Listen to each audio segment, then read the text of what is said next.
This ship and its crew have been held by Somali pirates for nearly 1,000 days. One crew member has committed suicide by jumping overboard, and no one knows what condition the remaining 22 sailors are in. In desperation, the Somali government turned to South African mercenaries. Drastic action was needed. I think we got dealing with professional soldiers and all ethical, but where the brutality comes in is the efficiency of the unit. Working with the police, the mercenaries have a simple plan: attack the pirates and rescue the surviving hostages. They must fire on the ship! They must fire on the ship with the Duska! With exclusive footage taken by the mercenaries themselves, this is the incredible story of how the world's longest hijack was brought to a dramatic and violent end. I'm speaking to my family. I am not dead, and I know by the grace of God I will not die.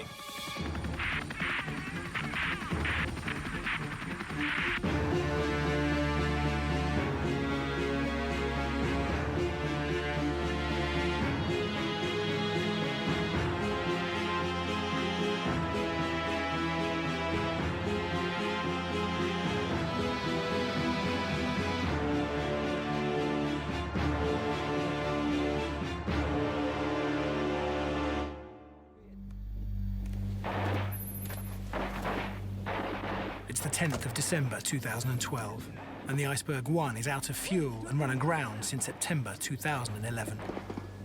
The Somali pirates, who hijacked the ship almost 3 years before, are demanding an $8 million ransom, but no one is willing to pay. The owners of the ship, Azal Shipping, based in the United Arab Emirates, immediately disowned it, leaving the ship and crew to the mercy of the pirates. With no end in sight, a group of South African ex-special forces have been hired to lead the Somali police in an assault on the ship. The police have never taken part in such an operation before, and with the remaining 22 crew members possibly still alive, the risks are massive. Launched in the late 70s, the Iceberg 1 is a Panamanian-flagged container ship owned by Azal Shipping in Dubai. It was carrying a cargo of mechanical equipment from Yemen to Jebel Ali in the United Arab Emirates, a routine job for her 24-member crew, consisting of nationals from Yemen, India, Ghana, Sudan, Pakistan, and the Philippines. On March the 29th, 2010, less than a week into her voyage, she entered the Gulf of Aden.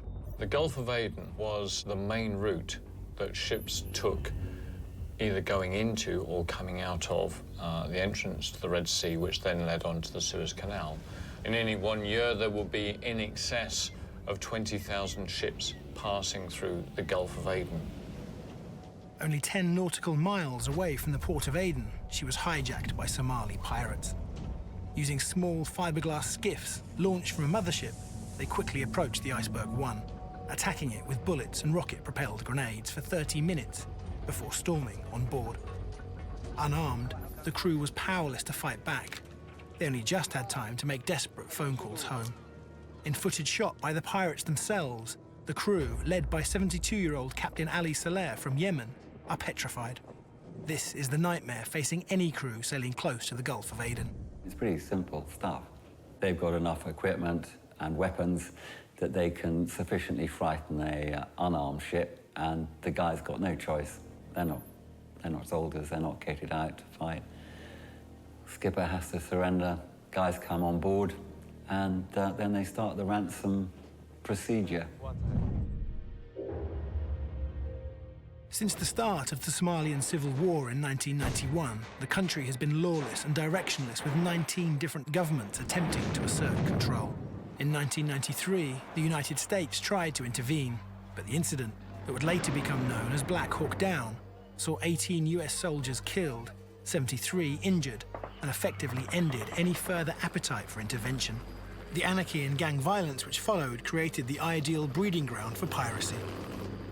The fact that Somalia has been a lawless land for the past 30 or so years means that the pirates can operate with almost impunity off their own coast. Piracy is a symptom. The problem is the lack of effective government, the lack of effective rule of law in Somalia itself. Some of the executive outcomes guys were up in Somalia, 93, 94, And these people were sitting around saying, well, you know, we're being illegally fished, and there are all these foreign boats out there.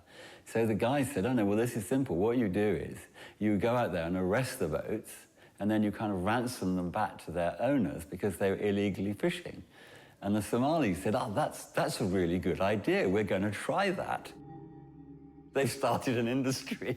They started two industries because we have the pirate industry and we have the counter-pirate industry. Natural disasters, illegal fishing and dumping drove more and more Somalis to piracy. The concept evolved, and they decided that they could take bigger ships, holding the crew for ransom, and then negotiating good ransoms became the way that Somali piracy worked. It's an extremely effective business model. It's organised crime in an area where it's difficult to deal with organised crime. Over 5 years, piracy increased rapidly. In 2005, just 3 ships were taken. In 2010, there were 117. And this is one of the busiest shipping routes in the world. We have to ensure that those who commit acts of piracy are held accountable. In an effort to protect commercial vessels from pirate attack, the United Nations organised military vessels from its member states to begin special anti-piracy patrols. But this was not enough. You have 5 million square kilometres of ocean. It's an enormous area. The naval coalition forces have somewhere between 12 to 15 warships at sea. And it's like trying to police the whole of Europe with 12 police cars limited to 16 miles per hour. Okay, let's go. Go ahead, warning shot. Unable to rely on protection from UN naval forces, the shipping companies decided to fight back themselves. Private maritime security companies were quickly established, employing teams of mercenaries to defend vessels from the pirates. The pirates are maybe 5 or 6 men in something that's not much more than a motorboat, and they do not want to take on 4 trained people with the right equipment. They really don't. Now that costs, let's say, $30,000 to $40,000, which isn't really very much money to save a ship and a crew and all the rest of it. Ordinary cargo vessels were now commonly equipped with extraordinary defences. The reality is that as soon as proper armed teams went on board the ships, it stopped. It has stopped it. And I don't think there's a single instance of a ship being taken by the pirates who has a properly constituted armed team on board. Fewer and fewer ships dared run the gauntlet of the Gulf of Aden without adding such deterrence. But Azal Shipping, the owners of Iceberg 1, had added nothing to protect their ship and crew. After 2 months, food supplies had run out, and the hostages' pleas for help from their employers or their government were ignored. No one was willing to help. As this footage shows, it was the crew that suffered. They keep us in this room. In this room, not more than 5 meters, 23 people stay there. You see a Somali Barsi, how they treat us here. Like animals. This is not live human being. This is like animals. Always they are shooting the guns. If the one man go toilet and he late about 3 minutes, they are start shooting gun. To make the crew is too much scared. So no good food, no good, we only using seawater. They give us about 3 liters, we drink it for 3 days. The Iceberg was moved within 12 miles of Somalia's coast, outside the jurisdiction of international law. This was a ready-made holding pen for pirated vessels, a zone safe from interference and close enough to shore for the pirates to receive supplies and changes of personnel from their allies on land. On the 1st of November, day 218 of their ordeal, and with no ransom payment forthcoming, the traumatized crew were permitted to send messages to the outside world. I'm speaking to my family that I am still alive. I am not dead, and I know by the grace of God I will not die. Please, kindly, with due respect and with human, we are grieving, please. We are appealing to the international community, to the UN, to come to our aid, because we are really suffering here. Just find someone, form a committee to negotiate with this pirate so that we can gain our freedom. On the 29th of March 2010, the Iceberg 1 cargo vessel was captured in the Gulf of Aden. Over 7 months later, the crew was confined to a small cabin with scant food supplies and water taken from the sea or the air conditioning system. And there was no chance that the ransom demand of $8 million would be paid. Azal Shipping, the vessel's owners, had abandoned their men, even going so far as denying they owned the ship. The situation for Ali Mohammed Khan, the ship's chief engineer, and his colleagues seemed hopeless. The ownership of this vessel has neglected everything. He has neglected the crew, the vessel, and everything. With no owners and nobody to look after us, what will be our situation? The pirates were violent, the ship in disrepair, and the crew mourning the suicide of their third officer, Waji Akram. What the hostages didn't know is that the solution to their plight was at that moment being put into place in the most unlikely of locations, Somalia itself. The Puntland region to the north of the country has its own government and security forces, and its president, Abdirahman Mohamed Farol, had begun to rebuild the military from scratch. For training and support, they turned to South African mercenaries, including helicopter pilot Arthur Walker. Arthur, a veteran of the South African military, fought as a mercenary for over 20 years in civil wars such as Angola and Sierra Leone. But the Puntland government knew they could not recruit mercenaries, so instead, they brought in an official private military company. I was invited in February 2011 by a new group that I hadn't heard of, a company called Saracen International. Saracen had a shady past, with links to the original Soldier of Fortune outfit, Executive Outcomes, and more recently, the American mercenary kingpin Eric Prince, the founder of the biggest private security company in the world, the infamous Blackwater. I think when you talk about the organizations that I've been involved in, everybody has been specially selected for their skills and for their experience and the motivation to want to go and operate in these countries. I think we consider ourselves completely different to a United Nations force that just gets sent into an area, and the soldiers are not really motivated to be there for so long. And in African countries affected by civil war, there was continuous demand for their services. Having a force with the right equipment, a specialized force, all these problems could be resolved very quickly by bringing in a private military army, and very cost-effective. Somali piracy had now become such an epidemic that Puntland had set up a world first, a dedicated anti-piracy police, the Puntland Maritime Police Force, or PMPF. I was recruited to go there. When I landed there, we started building the Puntland Maritime Police Force. Sam Kaunda was part of the first contingent of mercenaries to fly to Puntland. We were in Bosaso, 5 kilos from Bosaso. That's where we built our Puntland Maritime Police Force base. It took us a while, though.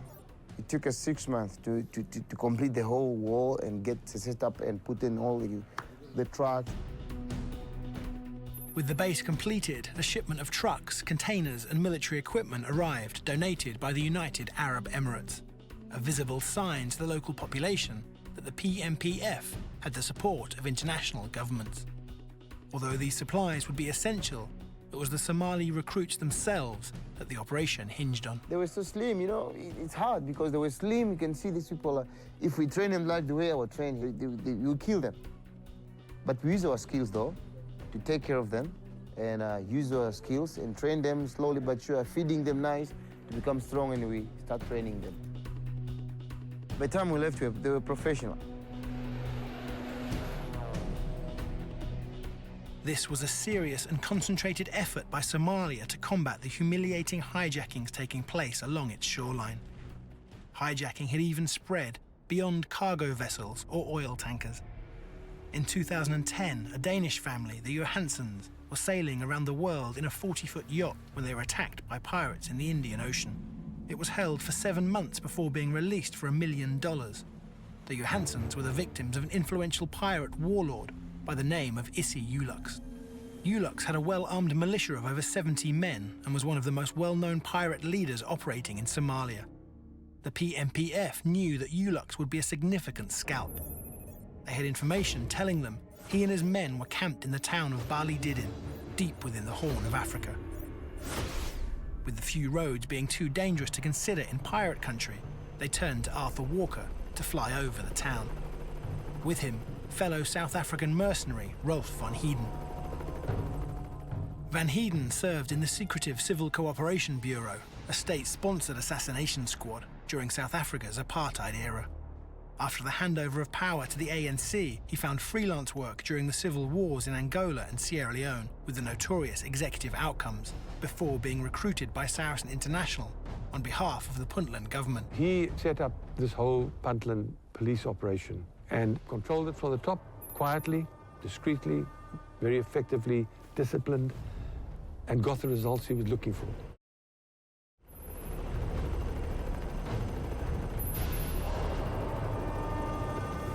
Their mission was to locate and destroy some armed jeeps owned by Issy Ulux. Late in the afternoon, they approached from the south.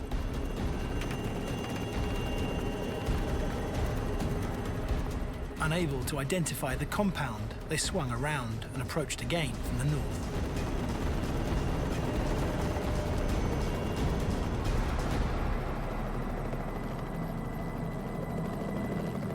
It's then they started to take fire from the ground. Gunner Andrew immediately returned fire. Andrew pointed out the source of the fire to Ralph, wanting the helicopter to turn. It's now they located the trucks.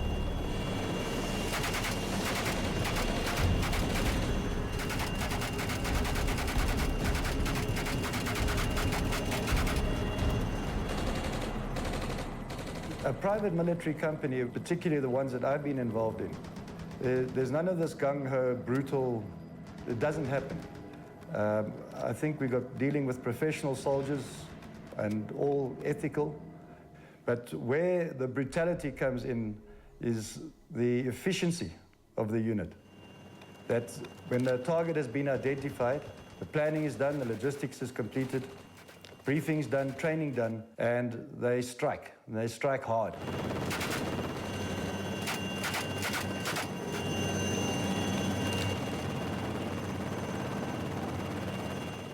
Using the air power that we've got is deadly in these circumstances in Africa.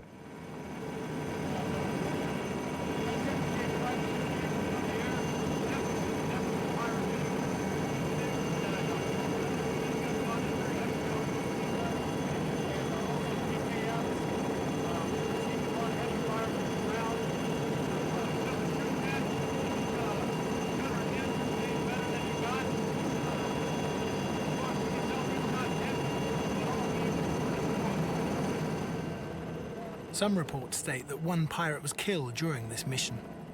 Another states that 6 pirates, as well as civilians, were left dead. For Arthur, Ralph and the Saracen team, it was mission accomplished. And having proved themselves, they could now be entrusted with something bigger and better, the retaking of Iceberg 1. It's late 2012. The crew of the Iceberg 1 has now been held captive together for over 2.5 years. Arthur's first job is to take a recce flight over the ship to look for signs of life. Only one pirate is photographed. The crew, if they are still alive, are kept out of sight. It's now that Arthur is briefed on their ordeal. The pirates were told that there was gold and diamonds on board the ship, and that was their motivation to go and hijack it. During this period of 3 years, the pirates had cut open any cupboard, containers, they'd cut open everything on that board that ship, looking for the gold and diamonds. And they were torturing the sailors, and particularly the chief engineer, so that he could tell them where the stuff was hidden. But there was no gold or diamonds. No matter how brutal their treatment and conditions, the crew couldn't give the pirates what they didn't have. Something drastic needed to be done.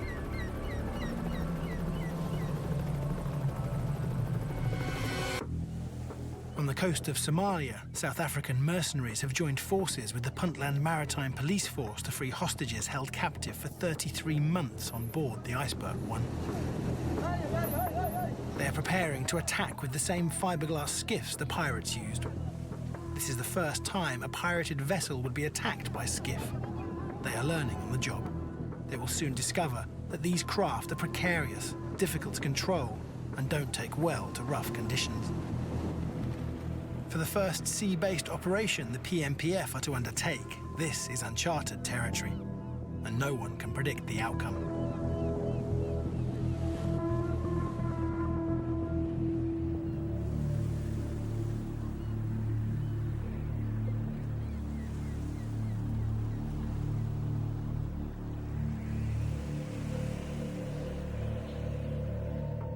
The PMPF's blue vehicles are conspicuous in a country where many have sympathy for the pirates and share in the profit from their actions. Arthur's helicopter is a further sign that a rescue attempt is imminent. But the real risks lie with the Somali men who have chosen to join up and fight their pirate countrymen. The whole operation was conducted by the Somalis, with a couple of expats advising. Rolf, who commanded the ground forces, Alex from Russia, then our medic, Brandon, was South African, and the rest were Somalis.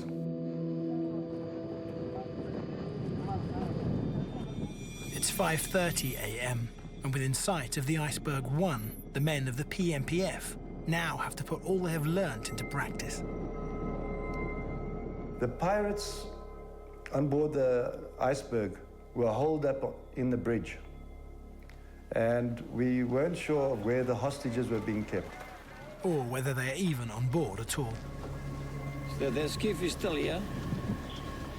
What we will do is we will start firing some shots and maybe see whether there might be reaction from the pirates or from somebody from the ship. Maybe they don't know about us. It's still early in the morning.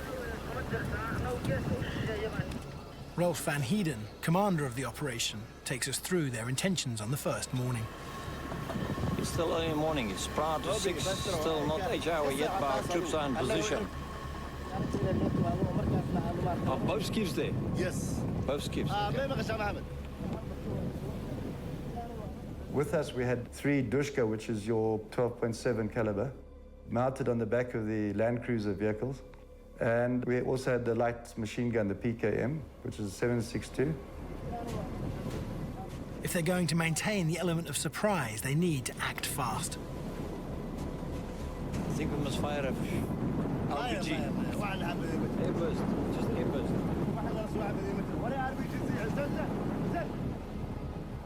As one young PMPF unwraps a rocket-propelled grenade, the troops are in for a nasty surprise.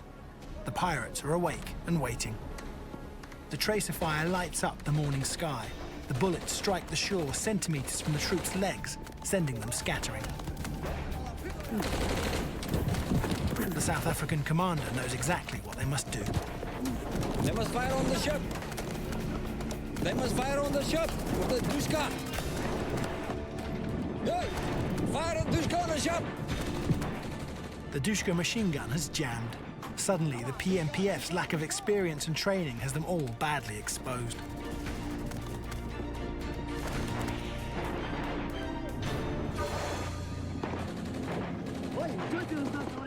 The mission has quickly become much more difficult and dangerous. Initially, the pirates fired at us. They started the fight with us. We were just there to go and assess the situation, and our task was to rescue hostages. And on the first morning, the pirates actually fired at our group, mainly with a PKM and deadly accurate fire, where they damaged quite a few of our vehicles over a distance of about 700 meters. And obviously, we had to retaliate. We are making a plan now how to approach this ship from various sides, supporters from the land, supporters from the air, and coming from the sea with one boat, which will put 20 men on top of the boat. And then from there, we will start clearing the resistance that there is. There shouldn't be many of them, but this is what we are expecting to do. With incoming fire, the troops need air support.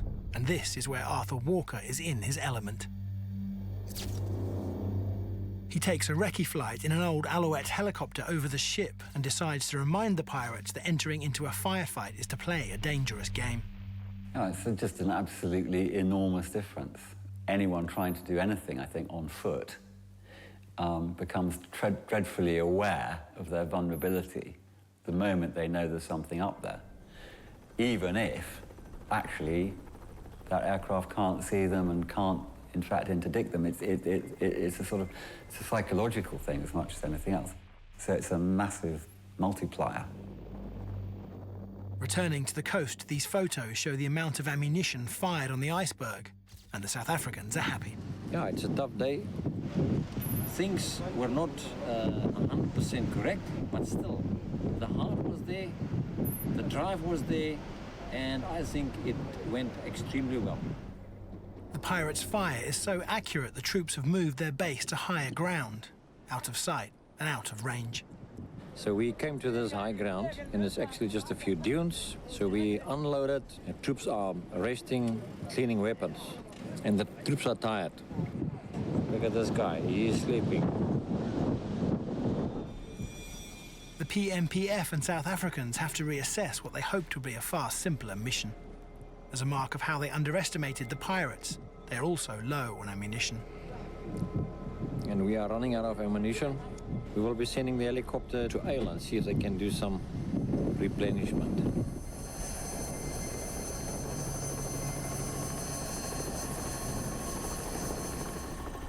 Arthur takes to the air to collect more hardware from the nearby town of Ile.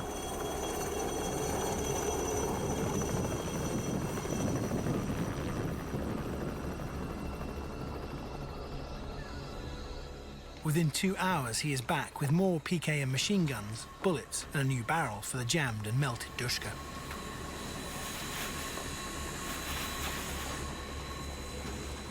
With dusk drawing in, they must wait until the next morning before they can attempt anything. They still have no idea how much firepower the pirates have left. But it wasn't fire from the pirates on board the ship they should have been concerned about. Okay, yeah, the situation is that it's under control at the moment. Earlier that morning, a group of 7 pirates from the nearby town of Garissad attacked the troops as they slept. 3 of the pirates were killed, 1 escaped, but 3 were captured. As the 3 men are stripped and led to a police van, the South African mercenaries speak to them before they are driven away.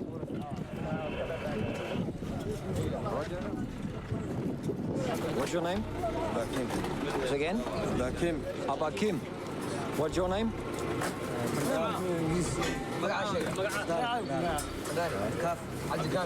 Oh, yeah, and you? Said. You're playing a dangerous game. You must be fortunate. You're alive. Huh?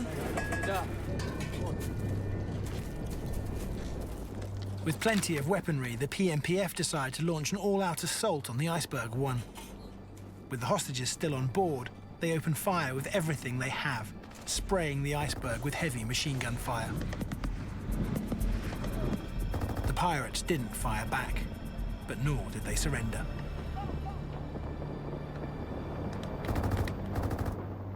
The tense stalemate continues.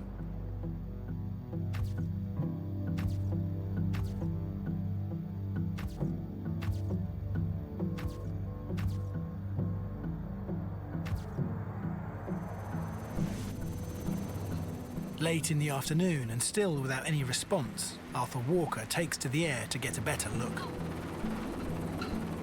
But this does provoke a response, and the pirates opened fire. These photos show how lucky Arthur is to be alive. There are several bullet holes in the helicopter windows. One even hit the passenger seat.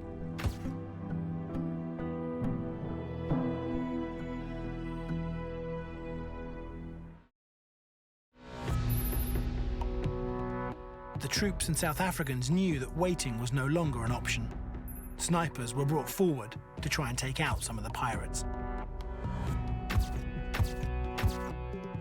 They fired at us from inside the portholes, so you could never actually see any of the pirates themselves, but the fire was coming out from... So the only thing we could do was fire back into the portholes. But it's the pirates who draw first blood. Are they firing back at us?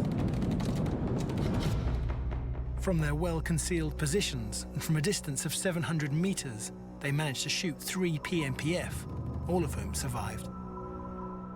For many of them, this is their first taste of real combat.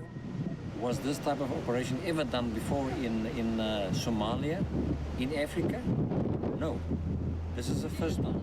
This type of operation is never easy. Arthur flies the casualties back to Eel. Everyone is frustrated that progress has been so slow, and the stalemate looks set to continue.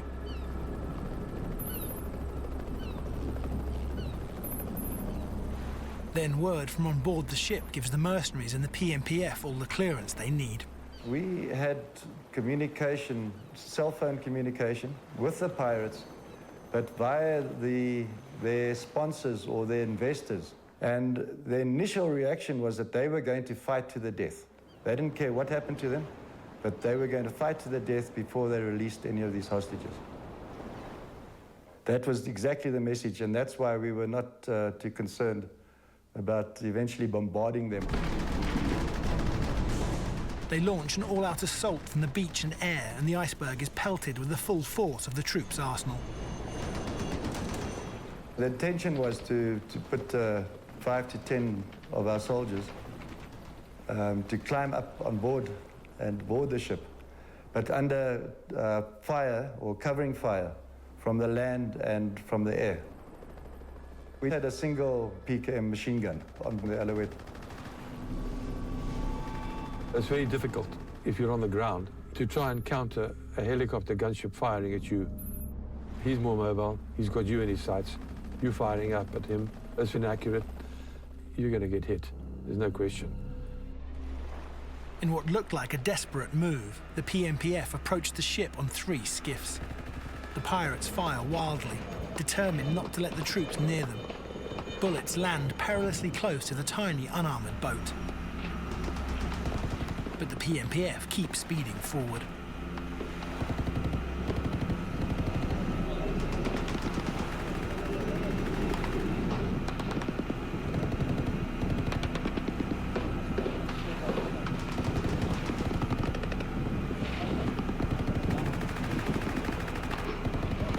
Once close to the hull, they are safe from the pirates' fire, but now face the challenge of getting on board. They had planned to do this using ladders they brought with them.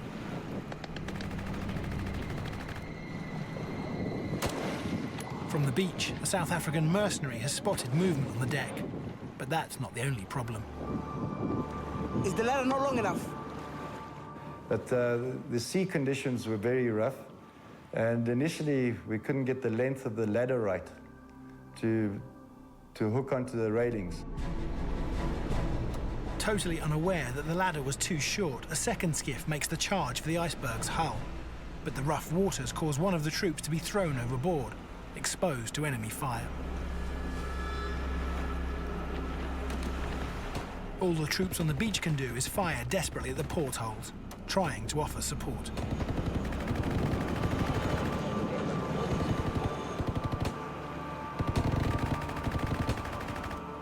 The first skiff prepares to make its escape, forcing the second skiff to do the same.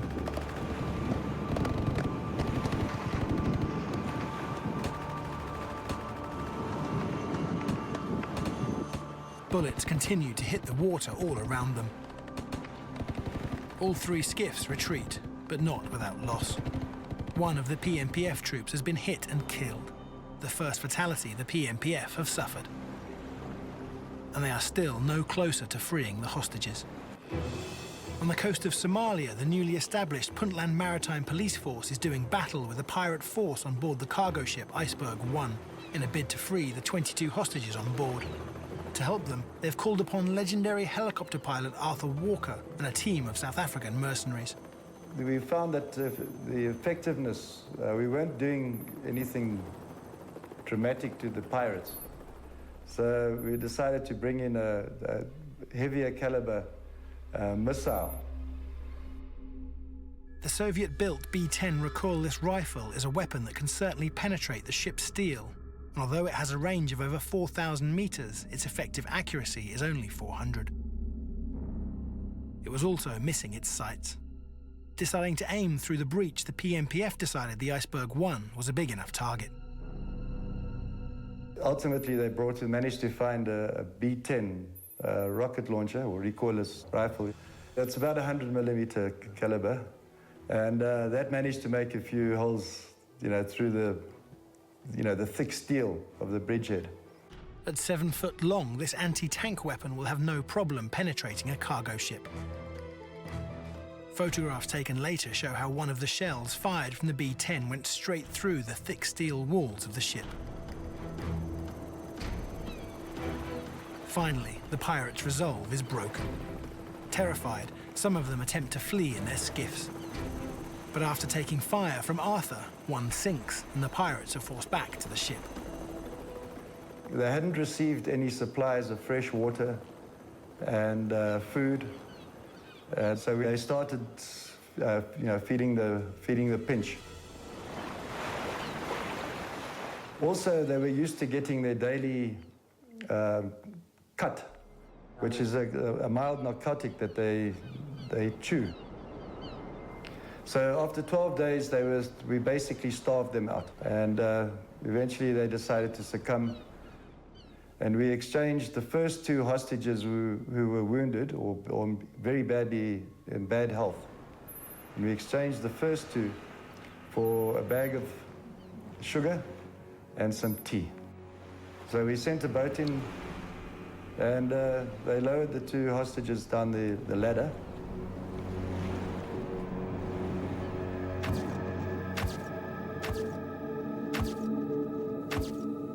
And we took them back to the shore, back to safety, and then we immediately flew them back to our base where they got full medical treatment that night.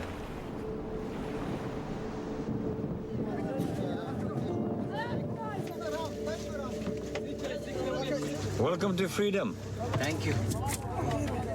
25-year-old Indian crew member Swapnil Japhad was shot right through his ankle during the attack. He is so relieved, or exhausted, that he doesn't seem to care. Sorry, man. Yes. But we had to do this to get you free. Yes. It begins to become clear what conditions were like on board. Water is, but they no give us. No water. What we collect from the rain. This one bottle give 3 days. 3 days. Arthur flies them away for medical attention. For them, it's the end of a terrifying ordeal. Leaving the coast, they pass the ship that has been their prison for nearly 1,000 days.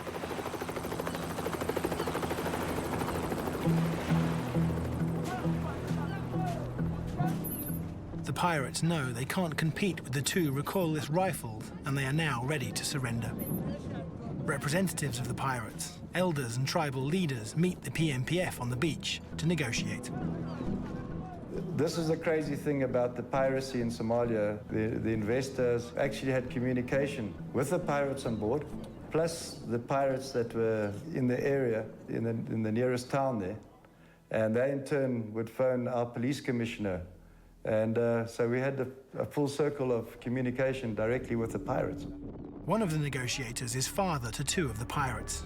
He pleads with his sons and urges the rest of the pirates to release the remaining hostages. If they agree, they will be allowed to leave without coming under fire. Finally, the negotiations succeed. The pirates will be allowed to return home without being charged. But after holding the Iceberg 1 for almost 3 years, they will not receive any ransom. Their mission complete, the troops board the Iceberg 1 and get to see what conditions were like for the hostages. The hostages were held for 3 years on board, basically in a very large cabin, but completely cramped. They had very limited food. A lot of them were tortured. The chief engineer was badly tortured. They cut off both his ears that were hanging loose down here. They beat him up with a metal pipe and damaged his left leg in particular.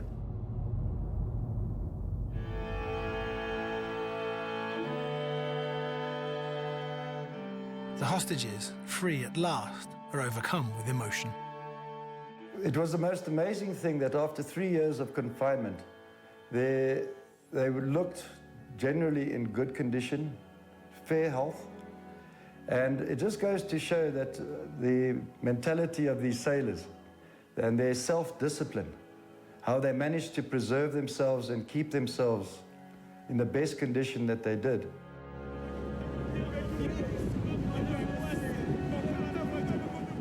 Every single hostage, when they touched the ground, they started praying and thanking the Lord, whether they were Muslim or Christian. And it was just the most wonderful experience that all the time that we'd worked there and sweated, it was just so rewarding just to see the faces of those hostages that had been released after 3 years of torture. It made it all worthwhile. It's now that the PMPF realised that these men were positioned by the pirates in the rooms on the outer perimeter of the ship as human shields. On the 10th of December, early morning, I was about to pray, and all of a sudden there was a gunshot, and it was really brutal. And all of us were hiding for cover. The bullets were flying. There was so much bombardment. Bullets flying over, we were lying down all over. In fact, we spent 3 years, but the last 13 days was really a war. Initially, we don't know who were coming to save us. We thought they were coming to destroy all of us. And finally, on the 13th day, everything became calm.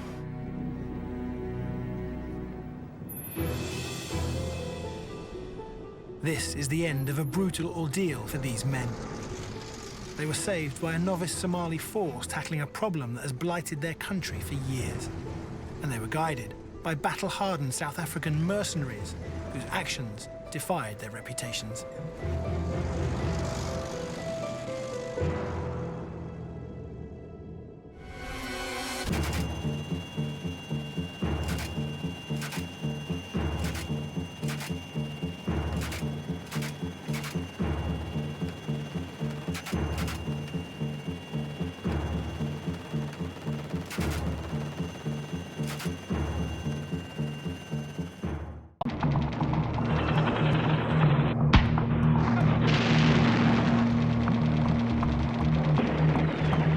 In the 1960s, Africa was ravaged by war. Sponsored by Cold War superpowers and withdrawing colonial nations, proxy armies launched brutal campaigns that would last for decades. As these conflicts spread, South Africa found itself increasingly surrounded by pro-communist forces. Internationally isolated and subject to an arms embargo for its policy of apartheid, South Africa became increasingly reliant on mercenaries. These mercenaries would later be sent abroad, where they would end up embroiled in madcap schemes to overthrow unsympathetic governments or topple dictators. A guy came running out of one of the offices with an AK-47 with PLO painted on the wooden butt, and all hell was let loose. Hardened by such endless violence, others emerged to form one of the most feared mercenary forces ever seen, the 3-2 Battalion. The history of private military companies in South Africa stems from the war in Angola. That left well-trained, well-motivated and capable men out of work, looking for something to do. When we're talking about the 3-2 Battalion, it's the Angolian born. And the Angolians, they were born to fight. And some, guided by an ex-Etonian SAS officer, attempted an audacious military coup. There you've got a tyranny, which is a dreadful thing. You've got a great adventure and the possibility of making a lot of money all together. Who would say no? This is the story of how dogs of war shaped post-colonial Africa and how one unit in particular became infamous for mercenary actions right up until the present day. The 3-2 Battalion.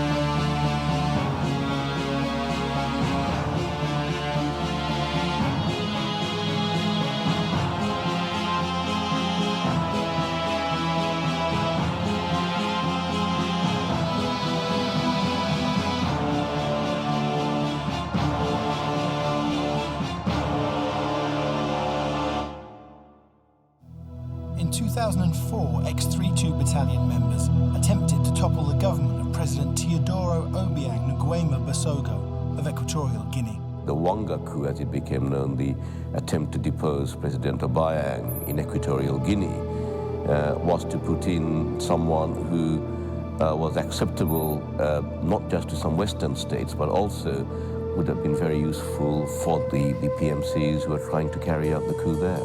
The coup was backed by a number of high-profile Western businessmen who planned to replace Obiang with Severo Moto, an opposition leader living in exile in Spain, who would award them lucrative oil deals. When I was asked to do the coup, I sent my own people onto the ground very quickly, because as far as I was concerned, it was critical that the regime should be bloody awful. And the more awful, the better, from my point of view, because I wanted as much justification in the moral sense, but also I wanted it from the practical sense that we had to sell what we were going to do to the international community. If you live under tyranny, it's very hard to escape unless somebody helps you from outside. And really, really awful to live under it. Several security services around the world were aware of the plan. The British intelligence service received a full outline of the coup months before it was launched. The orchestrator, former SAS officer Simon Mann, was certain he was acting with the backing of several foreign governments. I was 100% certain that the Spanish and the South African governments were fully aware of what we were doing. I also believed that the American government might dimly be in the background of what was happening. If you are invited to do a coup d'etat, then the probability is that there will be all sorts of people and interests behind that invitation, behind the people backing, that you will never ever know. And of course, if things go well, people will appear for their payday. If things go badly, there is nobody going to be there with you. You're on your own then. You know, you have overt operations, you have covert operations, and you have clandestine operations. What's the difference between covert and clandestine? Clandestine is deniable and will always be denied. Well, you know, I was not told that we're going to go there. They said we're going to be the security forces for the mine. And then we got in a plane, we issued blue uniform, and saw there was spade and everything I believe is going to be in the mine. Nick Dutoit, a former officer from 3-2 Battalion, headed to Equatorial Guinea with an advance party of 14 mercenaries. They would be joined a few weeks later by a further 67 mercenaries, including Simon Mann. Nick was the 3-2 Battalion officer. Then he was a executive outcomes officer, definitely a good one. And then he became my 2IC for the attempted coup against Equatorial Guinea. He actually had to organise the men and the kit. The guys who are doing the operation have to own the operation. It's no good you kind of laying the law down and saying you've got to do it this way or that way. They've got to own what they're going to do. And so basically the kind of arrangement between us was it can be his plan, but I have to okay it. The coup unravelled when the Boeing 727 carrying the mercenaries stopped over at Zimbabwe's Harare City airport to pick up a shipment of weaponry. Mann had ordered the weapons, 20 machine guns, 61 AK-47 assault rifles, 150 hand grenades, 10 rocket-propelled grenade launchers, 100 RPG shells, and 75,000 rounds of ammunition from Zimbabwe Defence Industries, the government's own arms manufacturer, so he assumed he had their approval. But something had gone wrong. Mann and the other mercenaries were arrested. 2 days later, Dutoit and the advance party were arrested in Equatorial Guinea. We had been invited to go and check the weapons and the ammunition that we'd bought was indeed there and present and correct. And we very quickly realised it was not. I remember looking up at one of the other guys, and he looked at me, and at that moment, get down off the truck. And I look to see who's asking that, and as I look, I see all around the truck a well-armed team. And we're nicked. But I also thought that there might be a misunderstanding that we were going to be able to resolve. I think it was the first 7 days or something. I was in police holding tanks police holding cells, because they didn't want to admit that they'd got me, because I think they were trying to work out what to do with me to begin with, and that they didn't want me to be officially a prisoner. And then I think they also thought that they might be able to whisk me out of the country to Equatorial Guinea, where I could be shot there, because they were the target country. So I was moving through these police holding cells, and they were really bad. I mean, like 40 people in a room. You couldn't lie down, no lights, shit all over the place, blood all over the place. I thought, well, they might shoot me, they're probably going to torture me, they might hang me. And I immediately, of course, thought about, Amanda and the children and all that sort of stuff. Sometimes when I think about it, it's really very painful. The situation to feel being arrested, they mistreat us. Zimbabwe, there's no law there in Zimbabwe. They will do anything. We lost our friends, they got sick in prison. We arrested you have nothing to say. Receive you from the airplane, downstairs, kick you and boots on your head, waiting for someone to come and handcuff you, put you in the truck to the prison. We just started knowing more when we were in prison. Then they started talking, the missions of their mind, it was going to be the coup. If they could tell us from the beginning, nobody was going to participate in that. Initially, Mann and the other mercenaries were jailed in Zimbabwe, but later extradited to Equatorial Guinea, where they were tried for conspiring to oust the president. Simon Mann and Nick du Toit both received 34-year sentences. Footage of former 3-2 Battalion in chains was broadcast around the world, greatly embarrassing the South African government. And there was embarrassment in London too, as the coup was linked to several high-profile British businessmen. Many of the mercenaries, including Mann and du Toit, were pardoned after serving only a fraction of their sentences. When I was asked to do Equatorial Guinea, I'd made a lot of money already. I didn't need to do it. But here was an opportunity to do something absolutely cold. I don't have to do it. I'm not being forced into it, but it is the right thing to do. Then, if you like, my whole life then would become an achievement that I could be really proud of. It didn't work out. But, there you've got a tyranny, which is a dreadful thing. You've got a great adventure and the possibility of making a lot of money all together. Who would say no? It's not easy. It's fantastic jeopardy. And I think if you do something like that only for money and you end up dead, you can't spend the money. It just doesn't make any sense. The roots of the 3-2 Battalion are entwined with the 23-year-long border war that raged across southwest Africa and the Angolan War of Independence, which was particularly long-lasting and brutal.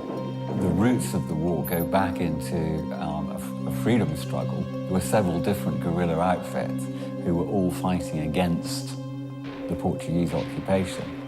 And that then morphed into this proxy war, whereby those same guerrilla units were now being backed by South Africa, in the case of the Western backed, or by the Cubans, in the case of the Eastern Soviet bloc.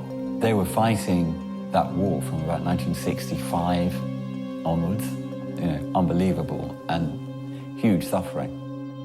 During the War of Independence, 3 groups of rebels fought to overthrow the Portuguese colonial power. The 3 big wars in Angola, Mozambique and Portuguese Guinea, which very few people know about. But in fact, Lisbon fought a succession of guerrilla wars for more than a dozen years, and that is twice as long as the Americans were in Vietnam. And proportionate to their population, they lost more casualties in their African wars than the Americans did in Vietnam. Angola Civil War, was a big one. I was freedom fight. I started 1965 fighting against the Portuguese because was taking our country. There was the National Front of Angola, the FNLA, led by Holden Roberto. The National Union for Angolan Independence, UNITA, led by Jonas Savimbi. And the People's Movement for the Liberation of Angola, the MPLA, led by Augustingo Neto and Lucia Lara. Nós começamos com o FNLA e nosso presidente foi o Ordem Roberto. E nós, quando começamos, ele disse que não queríamos comunismo. E então nós ali seguramos arma para combater contra o comunismo. Os treinos fizemos no Quincuso e depois dos treinos viemos em Angola. The FNLA would eventually become the legendary mercenary unit, the 3-2 Battalion. 3-2 Battalion started in Angola as freedom fighters, comrades, focused to fight against the liberation of Angola. Before expelling the Portuguese, a bloody civil war erupted among the three parties. Soon, foreign nations backed the rebel group most likely to be sympathetic to their interests. The Cubans, they linked together with Russians because the Cubans wanted to influence Angola to become a communist country like Cuba. With Soviet and Cuban support, the MPLA president was able to consolidate his power. Mr. President Dr. Agostinho Neto was sending us young people to Moscow to training. I training about 1 year, learn guerrilla war, to make it, to stay in the bush, how to fight the enemy. With constant small-scale battles erupting in the bush, the FNLA and UNITA found themselves thrust into an uneasy alliance against the MPLA, whose communist support had made them the dominant power. The president there, he said, you must fight against UNITA. You fight against the FNLA. As the civil war intensified, all three sides would come to rely on mercenaries. First to make overtures was the FNLA. Basically, the FNLA were advertising for soldiers to come and fight for them, and they were offering money. One man who took the offer was a disgraced British paratrooper, the notorious Colonel Callan, aka Costas Georgiou. Callan was soon commanding a group of Portuguese and Cypriot mercenaries for the FNLA. Callan was probably the worst type of mercenary, i.e. he was very good at killing people, but no real skills in terms of man management or training beyond what he had naturally had. He was, I think, quite a brutal man, and certainly his brutality became very obvious in Angola when he was prepared to do anything to his men. Initially, Callan led his group to great success. In one battle, a squad-sized unit of his mercenaries attacked a column of 600 MPLA and Cuban soldiers, killing 60 of them, destroying 4 tanks and 4 rocket platforms. Callan lost just 4 men. Despite this success, the unit was too small to influence the conflict significantly. But they had impressed Holden Roberto, who sent an envoy to Britain to hire an entire battalion. Great pay and a chance to see the world attracted large numbers of civilians with little or no military experience. Callan still managed to lead them on several successful missions, but it couldn't last. Under-equipped and facing combined MPLA and Cuban tanks and crack troops, the mercenary force soon fell apart. What happened next shocked everyone. Some of Callan's mercenaries had deserted after shooting some of their own men by mistake. They were captured and delivered to Callan. Colonel Callan, who's a lunatic, shot 14 of his own men, British guys, young fellows that were hired in England to fight for him. The entire unit was eventually almost wiped out by the Angolans, headed by the Cubans. In 1976, Callan was put on trial by the MPLA. He and 3 of his men were sentenced to death. Callan was executed by firing squad. The power struggle continued to tear Angola apart, with the MPLA becoming the dominant force, seizing control over 11 of Angola's 15 regions. Então, dali, nós tivemos que combater com o MPLA e o MPLA foi buscar os cubanos. We heard the rumors. There are Cubans at the other side, and there's other forces other side. News of the MPLA's new allies quickly spread through the ranks of the FNLA. Depois do MPLA, o Agostinho veio buscar os comandos, o Mr. Chipenda vem buscar sul africanos para nos ajudar. South Africa responded by sending nearly 2,000 troops across the border to support the ideologically sympathetic UNITA and FNLA. the combined South African, FNLA and UNITA forces quickly captured 5 MPLA provinces. South Africa's intervention set in motion a series of military exchanges and conflicts which would plague the region for the next 15 years. The MPLA fought back with the help of 18,000 Cuban troops. These forces would meet on the 10th of November 1975 in what became known as the Battle for Quifangondo. Holden Roberto, the head of the FNLA, ignored his advisors and attempted to recapture the Angolan capital, Luanda. Roberto ordered a full frontal assault on the city with 2,000 FNLA troops, 1,500 Zairean troops and 52 South Africans, with their artillery and air force. Although they outnumbered the 1,000 MPLA, they came up against a dug-in and determined force, with advanced Soviet weaponry and 188 Cuban advisors. The assault became a slaughter. The battle became known as the Nshila Walufu, the Road of Death, and effectively destroyed the FNLA. E depois, o mais velho, o nosso presidente disse que não, vocês têm que recuar porque estão matando muito povo. Como que vocês estão matando muito povo e eu, quando vou ser presidente, vou mandar a quem? Para nós sairmos de lá daquela batalha, então mandaram-nos para nós recuar. What was left of the FNLA fled to neighbouring Zaire and the country now known as Namibia. But these FNLA soldiers were not finished. They soon regrouped, rearmed, and would become known and feared as 3-2 Battalion.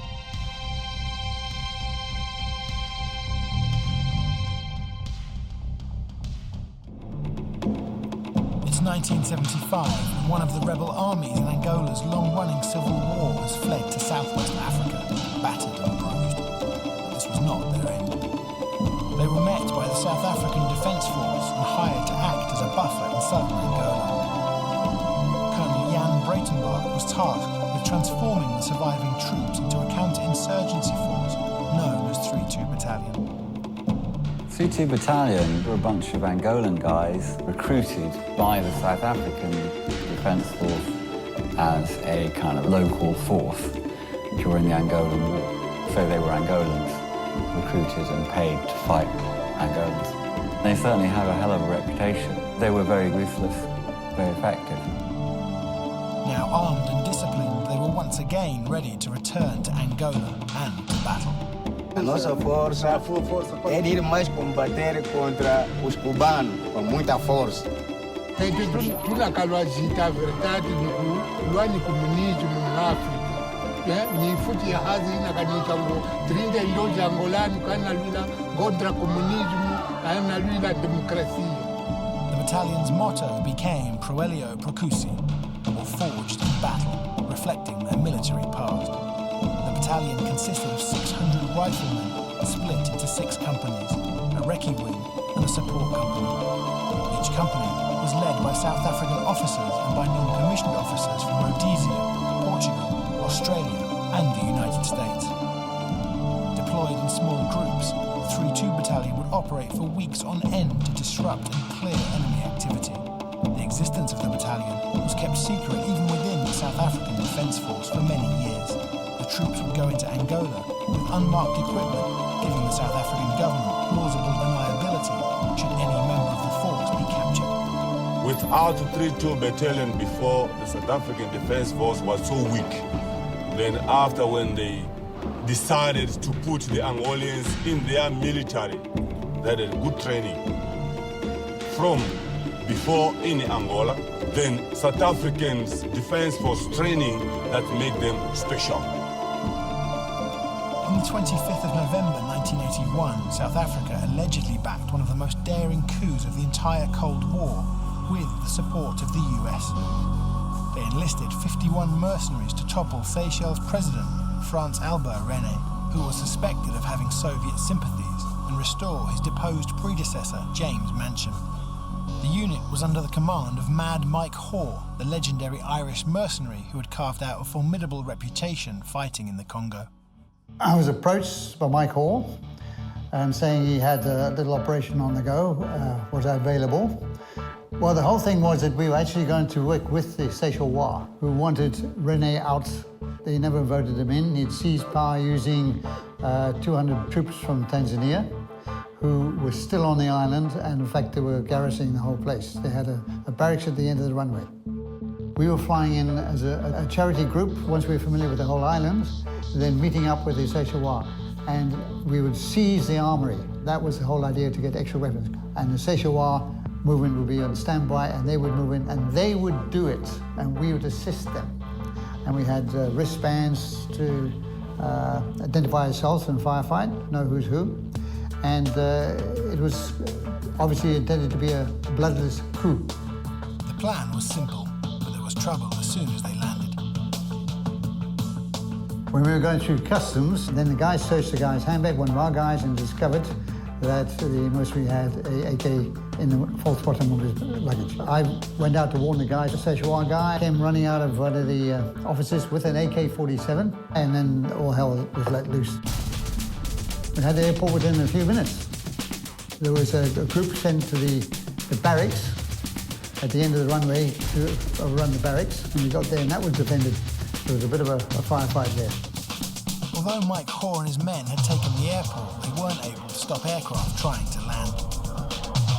But it was not part of our plan at all, but within an aircraft en route to Bombay to refuel. The pilot knew there was something up. There was not proper comms with the control tower.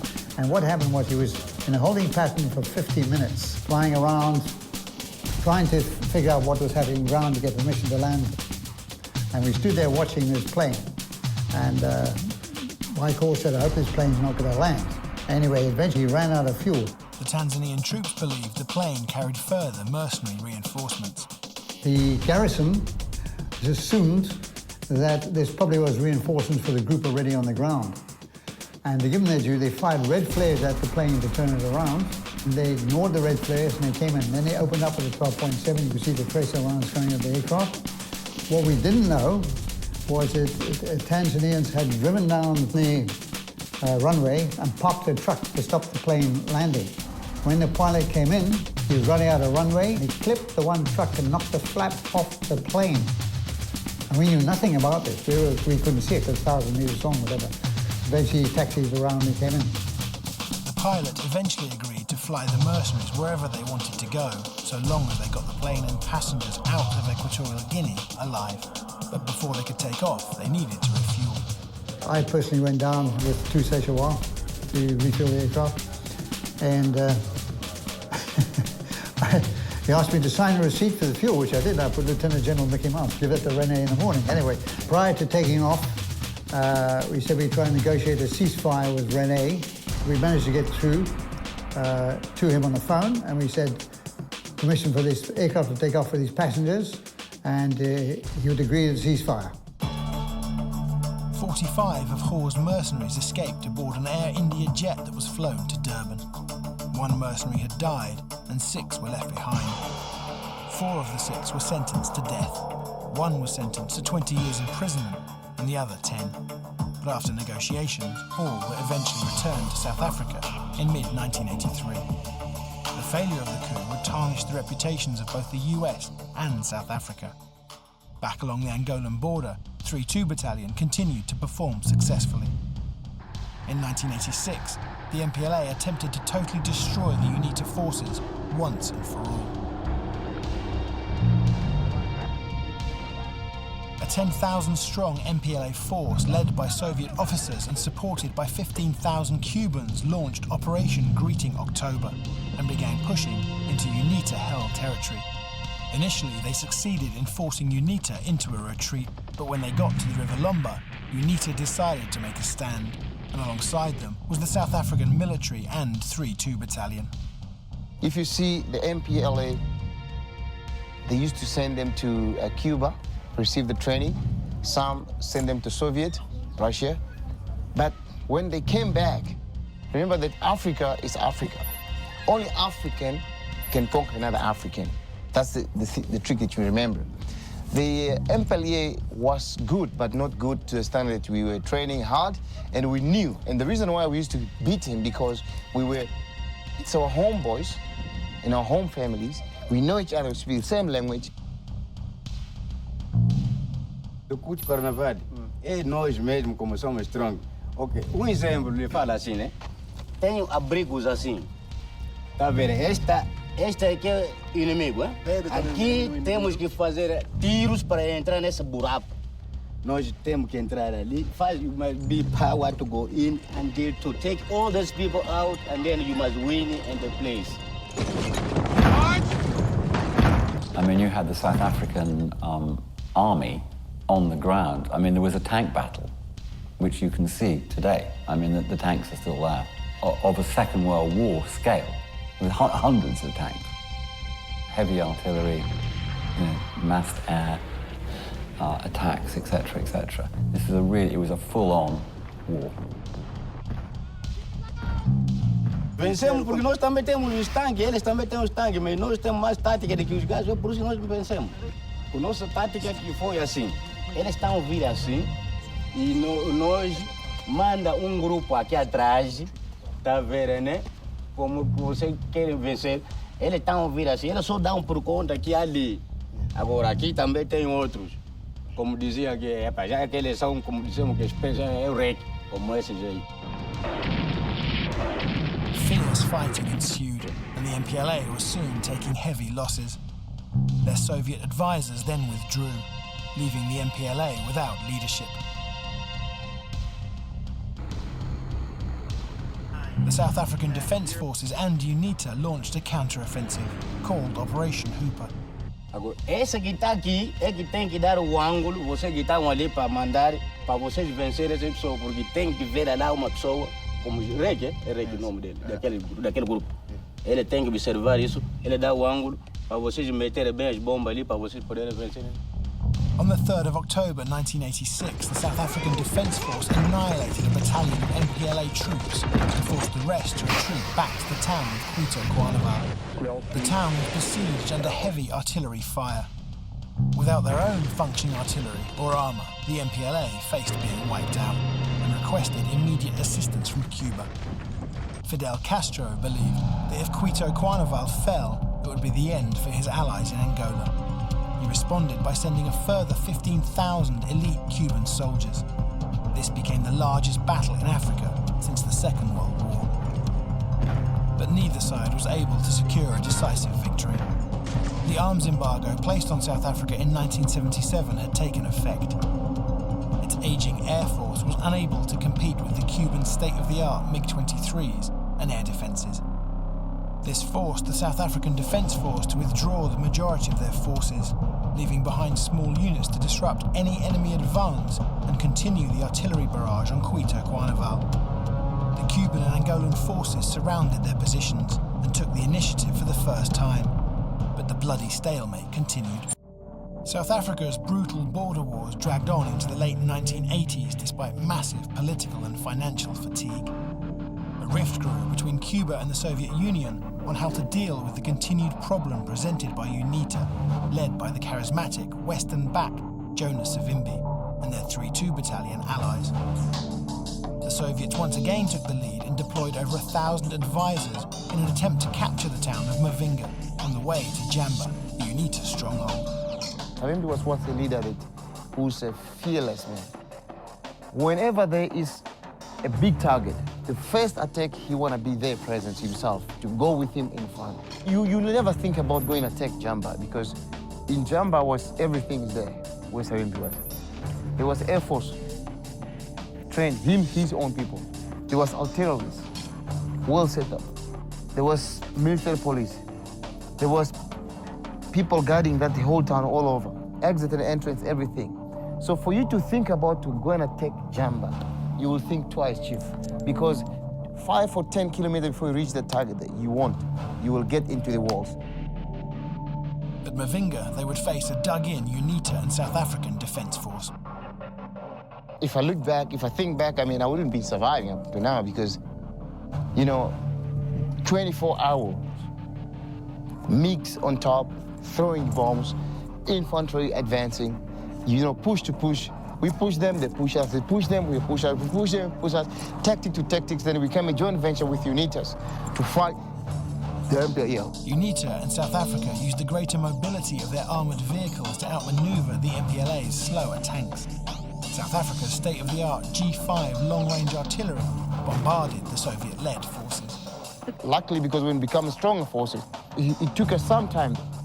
And thank God that our guys, just few got hurt, but in UNITA were a lot of casualty, but the enemy was small because we managed to push, even though it took us time, to push in to the area where we wanted to overcome the war, even though they were mixed with the Cubans and some of the Russian soldiers there.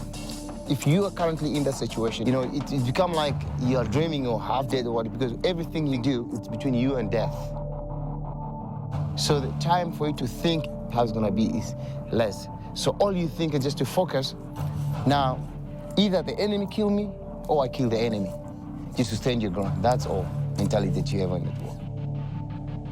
The assault on Mavinga resulted in 4,000 Soviet and MPLA casualties and exposed flaws in the Soviet military doctrine, embarrassing them internationally. By 1988, there had been so much bloodshed that all sides were exhausted and looking for a way to end the violence. At the end, like all wars, the negotiating table beckoned. And that was as a result of American, Portuguese, Russian involvement. A peace accord was signed in 1988.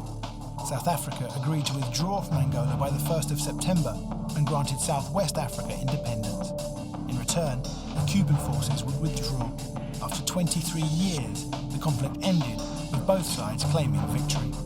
With the Cold War itself drawing to a close, South Africa no longer had to tackle communist sympathizers along its borders. 3-2 Battalion's actions during the second half of the war earned them the title Ota Rive, the Terrible Ones.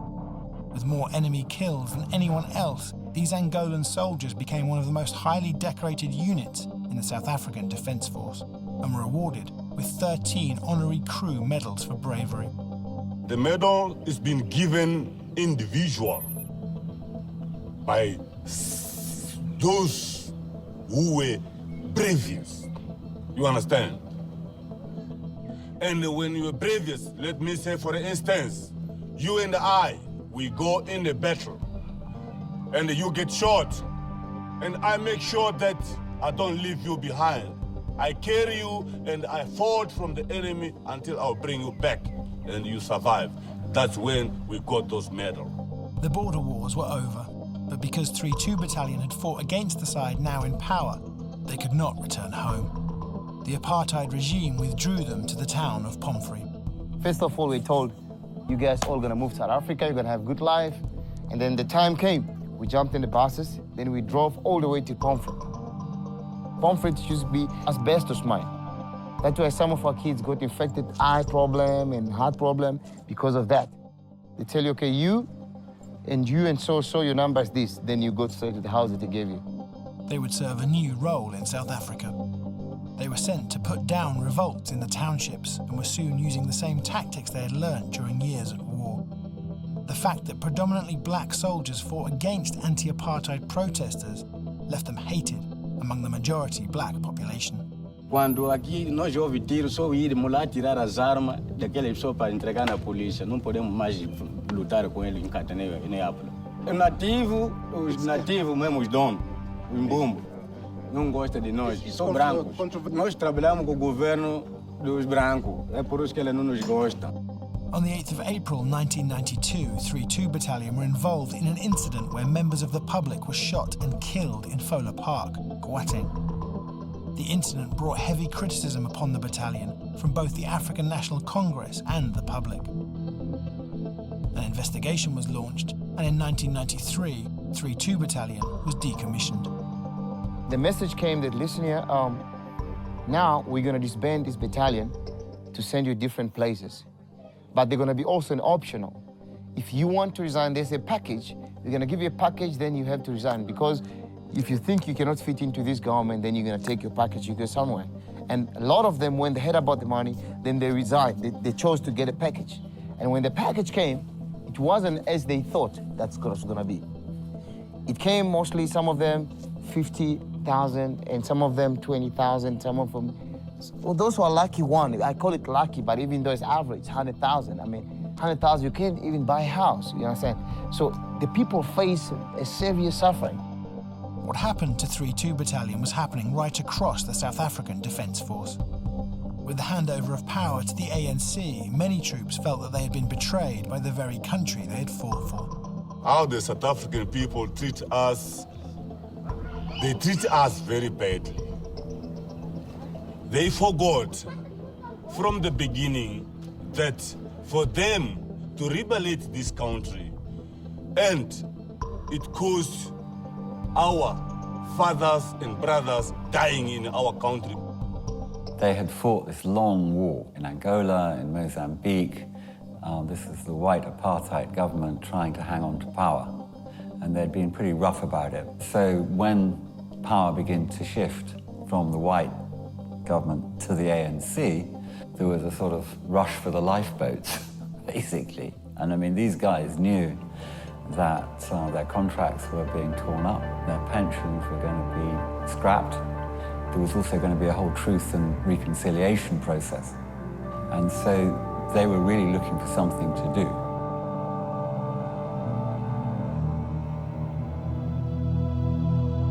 Ostracised, unpopular and unemployed, the men of 3-2 Battalion were languishing in the isolated town they had been banished to. O government antigo nos falou que vai nos dar benefício para nós, com nossos filhos, com nossas mulheres, para nós descansar e deixar a tropa. Até hoje, aqueles promessas, por isso nós estamos aqui, que nos encontrou aqui, porque saímos, nós falamos, não, vamos dar nosso dinheiro do tempo que nós trabalhamos na tropa, para nossos filhos gozarem bem e nossos netos gozarem bem. Nós até hoje não temos aquela garantia que eles farão. Estamos sobrevivendo no processo aqui no security. 2.200, 2.300, é isso que estamos a sobreviver até hoje. O batalhão que era muito famoso, stronghold. When the newly formed private military companies, or PMCs, of the 1990s, such as Executive Outcomes and Sandline, offered them work, they jumped at the chance. Conflicts new and old needed men with their hard-earned skills. Pomfrey soon became known as Mercenary Town. Well, we went to join Executive Outcome because after the disband of the unity, we were jobless.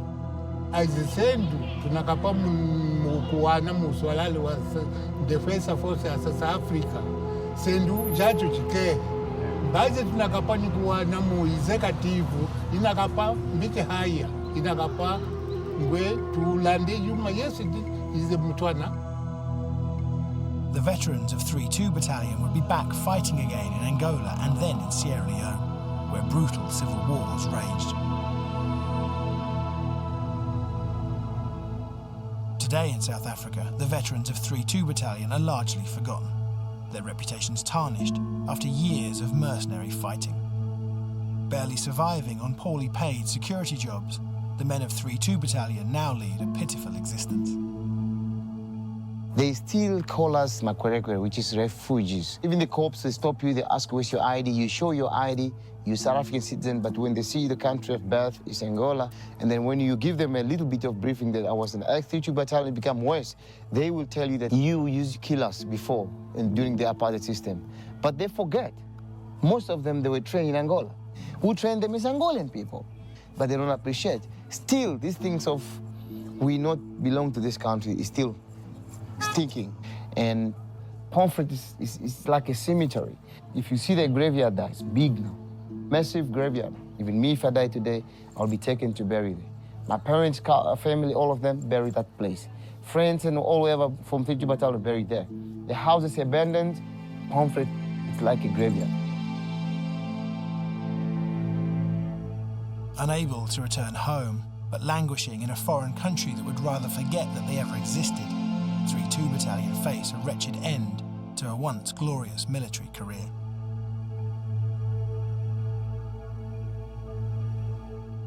Our leaders left us like this, like a dog. This is a painful for us. Like myself, I'm old now. No one is looking for me, only my son. Pain, you see, pain.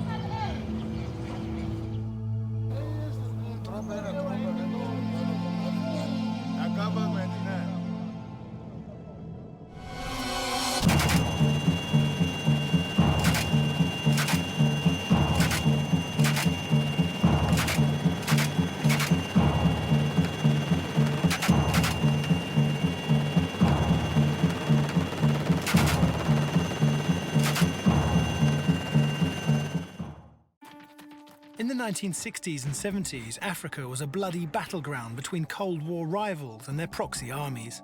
As African states gained their independence, dictators and rebels were propped up by the world's superpowers. As the Cold War ended, both East and West abandoned the governments they had fought to install, and brutal civil wars soon ravaged the continent. That's real terrorism. They're going to slit us open. They're going to chop our hands off. They'll probably bloody well eat us. Well-trained, experienced mercenaries were increasingly called upon to try and win these never-ending wars. Either the enemy kill me, or I kill the enemy. This is the story of how private military companies like Executive Outcomes and Sandline International redefined how modern wars are fought and what it means to be a mercenary.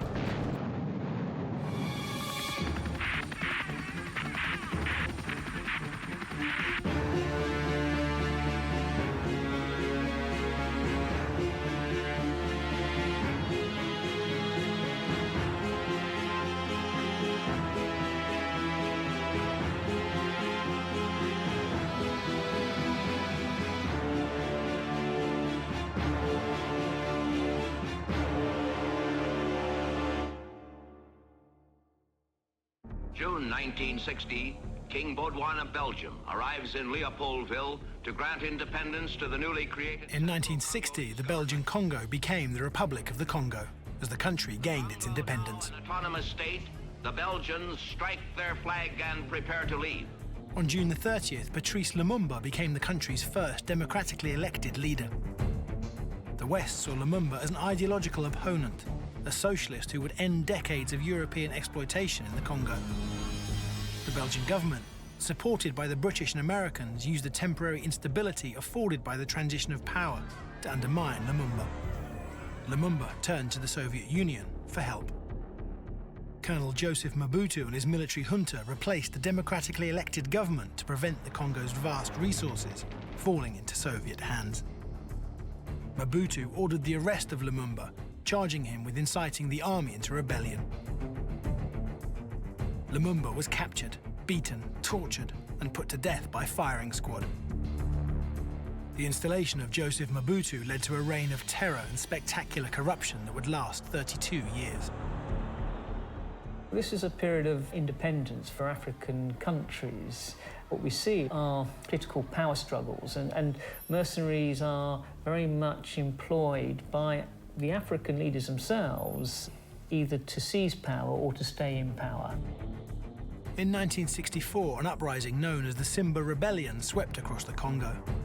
The Simba insurgents saw the new government as being too Western and ignoring the people of Congo. The Simba rebels intimidated the Congolese army into retreat without a fight. As towns and cities fell into Simba hands, thousands of Congolese government officials, opposition leaders, school teachers and police officers were executed. The streets of Stanleyville are quiet, but it is the ominous quiet that is an epilogue to terror. Predominantly white mercenaries from South Africa, Rhodesia and elsewhere were brought in to put down the rebellion. They had an immediate impact. The Simbas were forced to improvise and quickly learnt the value of taking white Europeans as hostages. With more than 100,000 in the Congo, the rebellion suddenly gained international publicity and became known as the Congo Crisis. In the Congo, what we see, 64-65, is a mercenary operation led by the likes of Mike Hoare. But the Americans used this mercenary force to counter a threat, what they would see a threat from the Soviets, and they were very successful. In July 1965, Michael Thomas Hoare, or Mad Mike Hoare, was hired by the Congolese Prime Minister to command a unit of mercenaries, the 5th Commando, ANC. 300 strong and mostly made up of South Africans, they played a vital role in Operation Dragon Rouge, a mission to secure the release of 1,600 white European hostages and liberate the capital, Stanleyville. In just 16 months, Hoare's unit was able to rescue the majority of the hostages and put down the Simba insurgency. However, despite the phenomenal success of Hoare's campaign, it soon became clear that men under his command had committed atrocities. The word mercenary was made filthy during the Congo. you had a lot of cutthroat types going in there being hired. There is a pejorative use of the word mercenary, and a lot of that pejorative sense, I think, stems from the Congo conflict in the 60s, when there was some sort of dreadful rape and pillage and, nunneries being ransacked. In those days, very often the military objective was the bank, because, what they really wanted to do was just simply take the bank and nick the gold. Among Hoare's men was the notorious Siegfried Muller, aka Congo Muller, a former Nazi Wehrmacht soldier who continued to wear his Iron Cross. Muller was promoted to captain under Hoare and led 50 men in a subunit of 5 Commando. The actions of Muller and his men guaranteed that mercenaries would have a hideous reputation for years to come. Beheadings and boiling skulls are documented in these haunting photographs. After a huge media backlash, it became much harder for mercenaries to get work. To win government and private contracts, they would need to become legitimate entities adhering to international law. The people offering mercenaries for hire now called themselves private military companies, or PMCs. Private military companies are really a function of the end of the Cold War. What we found in the 1990s was that the huge standing armies of NATO under the Warsaw Pact, and also of regimes like the South African apartheid regime, countries which had a need for a huge and highly trained military force, found that that need was suddenly gone.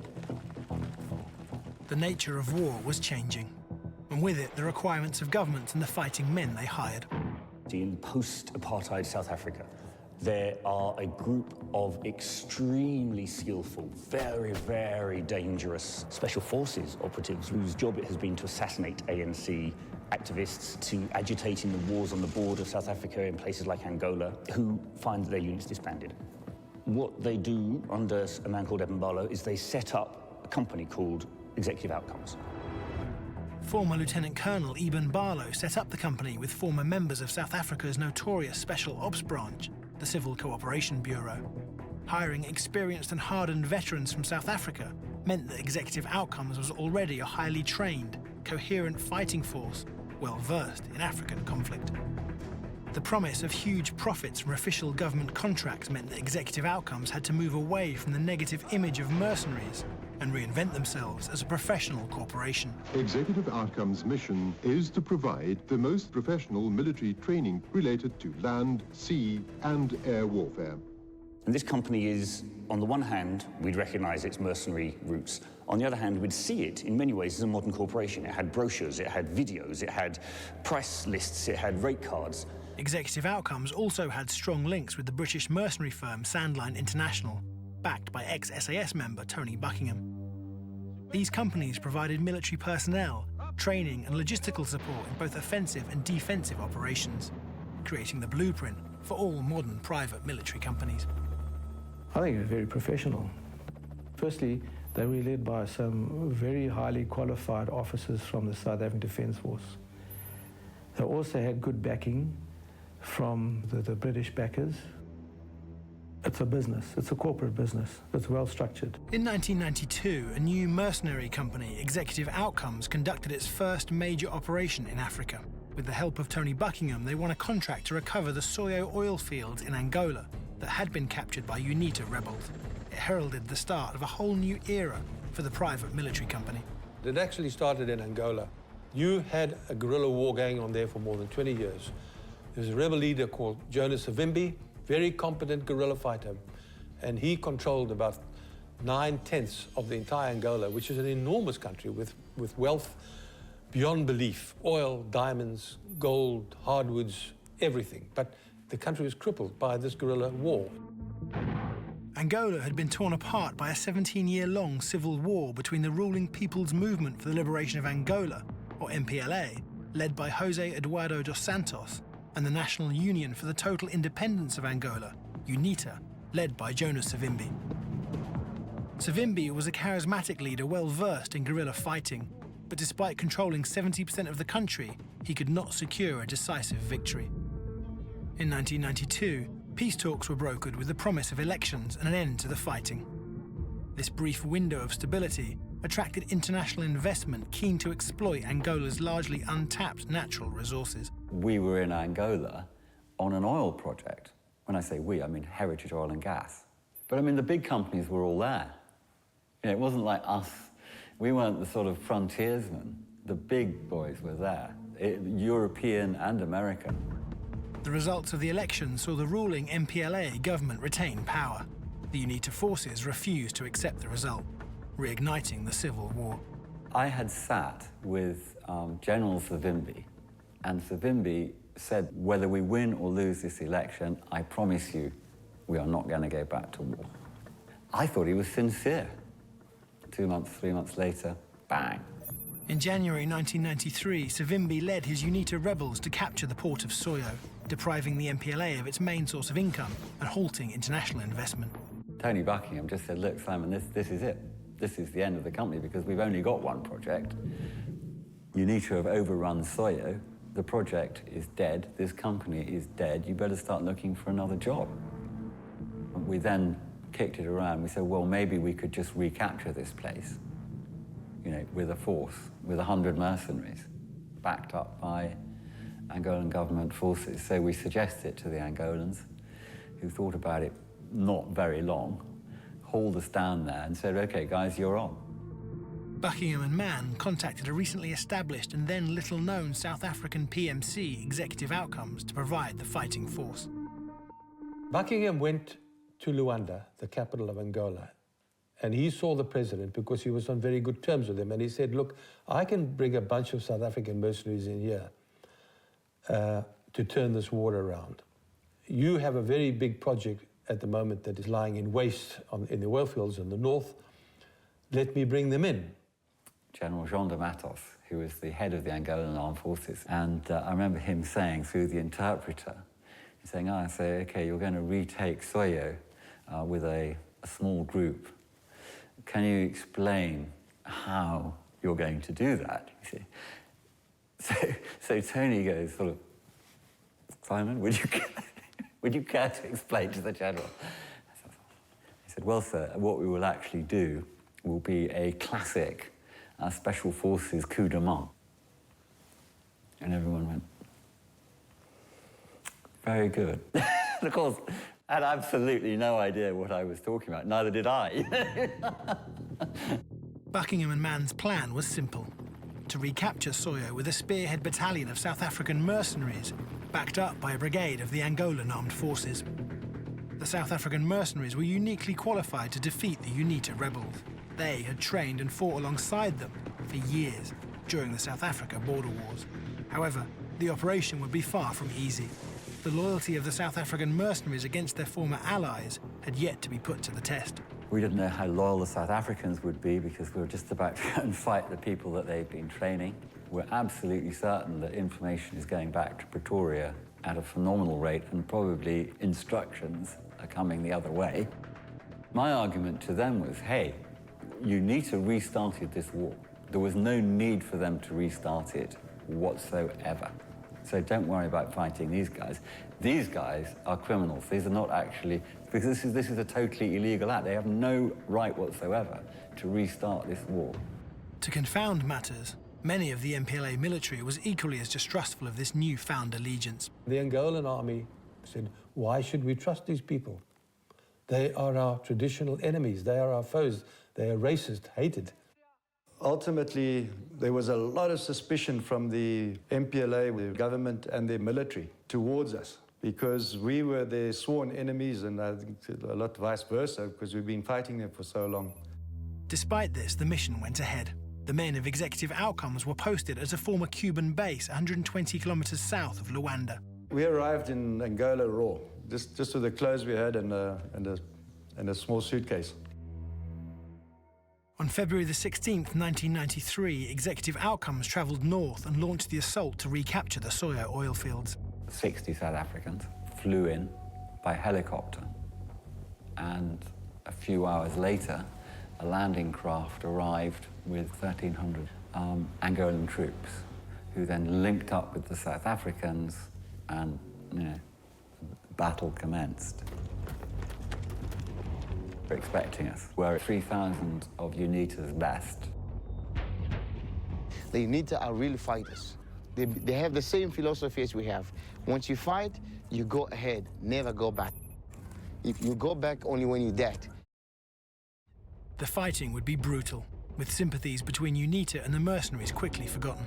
They were down to hand, grenade range, grenade throwing range, with massed attacks by UNITA in the first few days. We lost, and we sweat, we lost blood, we got hurt. UNITA is really very dangerous. I've never been involved in anything like that. Not before or since. That was really, down to the wire.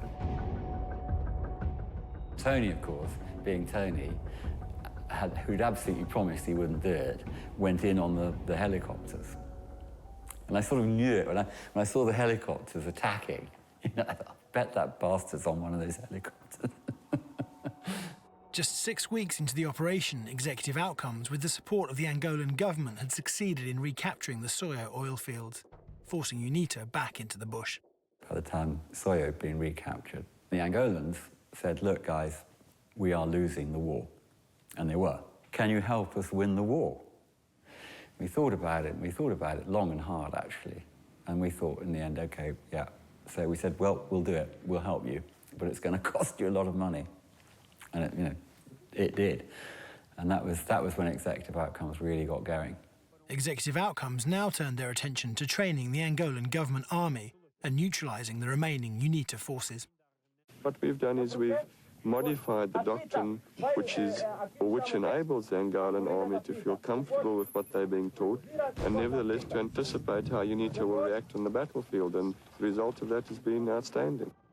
Barlow realised that what was fueling the war was diamonds and oil, diamonds in particular. So he had to cut off UNITA's supply to diamonds, so they couldn't buy weapons. The UNITA guerrillas were using the diamonds to sponsor their side of the war, where the Angolan government, the MPLA, they were using obviously the oil money. So there was good money flowing into both sides. To bring peace, one of them had to go, and the target then was the UNITA. 57-20, rápido, por favor. Executive Outcomes sought to make a decisive strike on UNITA's headquarters in Kafumfo. 100 Executive Outcomes mercenaries travelled deep within rebel-held territory to face 1,500 well-trained UNITA troops. It was hard, because even there when you go there, it's just counting between me and thin line of death. Because those people were trained by us. We trained together, we fought with them. Now here we went to fight them. I'm telling you, man, it's a dangerous situation. They had one major advantage: their own aviation wing. This meant they could supply their troops and launch precision strikes on UNITA positions. But these pilots would face risks of their own. We were still in support of the advance onto Kafum.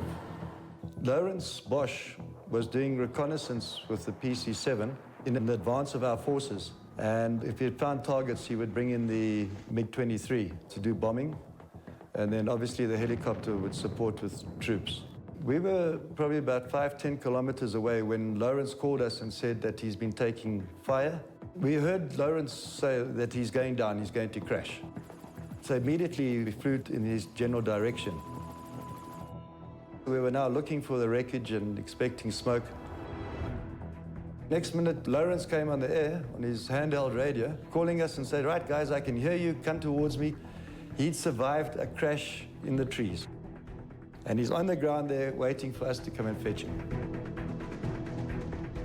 We saw him, went into land, and as we approached, they were standing right in front of us, 20, 30 meters away. We could see them clearly. We were sitting there, we sent our engineer out to go and call them and bring them into the helicopter. We waited for them, nothing happened. And then suddenly the chopper started vibrating, but violently vibrating. At the same time, coming down the road was a group of about 20 or 30 soldiers that were running towards the helicopter. Next minute, they got so close, they were sort of 20 meters from us. And we couldn't take it anymore, so we just took power and got airborne.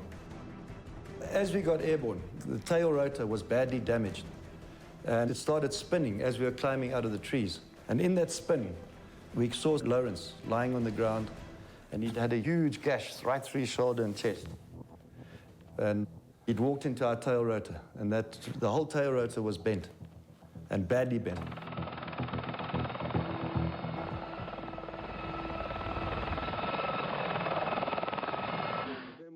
Despite their losses, Executive Outcomes repeatedly succeeded in defeating much larger opponents with superior tactics and advanced technology. This small force, using armored vehicles on the ground, managed to penetrate sort of 600 kilometers through UNITA territory, through ambushes, and hit right at their headquarters in Kafumf, forcing them to negotiate, because we took over that area with such a small group. The big strikes on the diamond fields at Kafumfus took them about 10 days to overrun an entire guerrilla force. And they did so with minimal losses.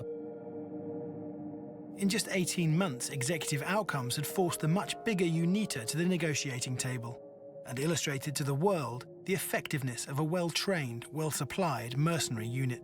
They did it so effectively that the peace negotiations included a clause that Executive Outcomes had to leave the country. Shortly after the ceasefire, Executive Outcomes' contract was terminated.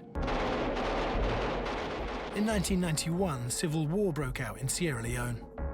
The Revolutionary United Front, or RUF, with support from Liberian forces, attempted to overthrow the ruling government led by Joseph Momo. The RUF quickly took control of southern and eastern parts of Sierra Leone, seizing many of the country's diamond fields. Unstable government and years of economic decline had left the country in ruins. On the 29th of April 1992, the 25-year-old Captain Valentine Strasser would come to power in an astonishing coup. He and his men had never meant to take power. They just wanted to complain about not being paid. He got together a couple of his friends and said, look, this is just ridiculous. We can't carry on being soldiers if we're not being paid. So that little movement then gathered a few more people, and they decided to drive to Freetown, to state their case. But by the time they got to Freetown, they were now the rebels, and the president was gone. After their success in Angola, Executive Outcomes approached the new government of Sierra Leone, offering to bring the civil war to an end. The first time we went and saw Strasser that was a bit of an eye-opener. And the atmosphere there, everything sort of rotting from the heat. And it had this enormous desk with these sort of bits of computer and bits of telephone that clearly were not plugged into anything. And the computers were never going to work again, but they were sort of there to create this great impression of power. Strasser had fought against the RUF as a captain in the army and knew exactly what they would have in store for the population of Sierra Leone. He was frantic because the RUF were on their way to Freetown. And so Strasser was just desperate to stop the RUF. It was just as simple as that. We said, listen, Mr. President, you may have heard of us. We've been quite successful in Angola, and we would like to help you. And he said, oh, that is wonderful, except we haven't got very much money. so that was that, what, you mean you haven't got any oil? After numerous visits, they eventually agreed on a price. $1.8 million a month and control of the Koidu kimberlite diamond mine. In March 1995, just 200 Executive Outcomes troops were flown into Sierra Leone, later reduced to 100 to keep costs down. Initially, Executive Outcomes focused on training smaller ethnic groups like the Kamajors and pro-government militias instead of the unreliable government troops. Executive Outcomes soon discovered what they were up against. Most of the RUF were not actually Sierra Leoneans. They were mainly kids from Liberia. They were the children of all the fighting that had been going on for years in Liberia, and so they were completely lost souls. They were not good soldiers. I mean, the RUF are not good soldiers. They haven't a clue how to actually really fight. Doesn't mean they can't hurt you. When you fight, when you draw the attack, you don't see who's there in front, you just see bullets. You're gonna come to realize when you overcome, you see the dead bodies. The young boy is now dead with a weapon and everything. That is, it's useless. The young boys being boosted with cocaine, send them to war. They can do nothing. it feels very, very sad. But in order to save yourself, you don't save yourself, that very same kid will kill you. So you do the job. Despite mainly being made up of children, the RUF forces became notorious for committing acts of terror upon the civilian population. Amputation, abduction, and rape were just some of the atrocities committed by the RUF rebels. It was terrible. It was the first thing for me in my life to see that. I was a guerrilla war fighter, but we never done that. I mean, terror in the real sense of terror. You know, if the RUF take your village or town, you have very good reason to be very terrified. That's real terrorism. Oh shit, they're going to slit us open. They're going to chop our hands off. They're going to do this, that. They'll probably bloody well eat us. They'll probably eat bits of us in front of us. You know, God only knows what they're going to do. Terrifying. Even the hardened veterans of executive outcomes were incensed by what they saw. There were thousands of innocent victims. And when these mercenaries, these executive outcomes guys saw this, and they saw the kids being killed, hacked to pieces, they went after them. No quarter. They caught them, they killed them.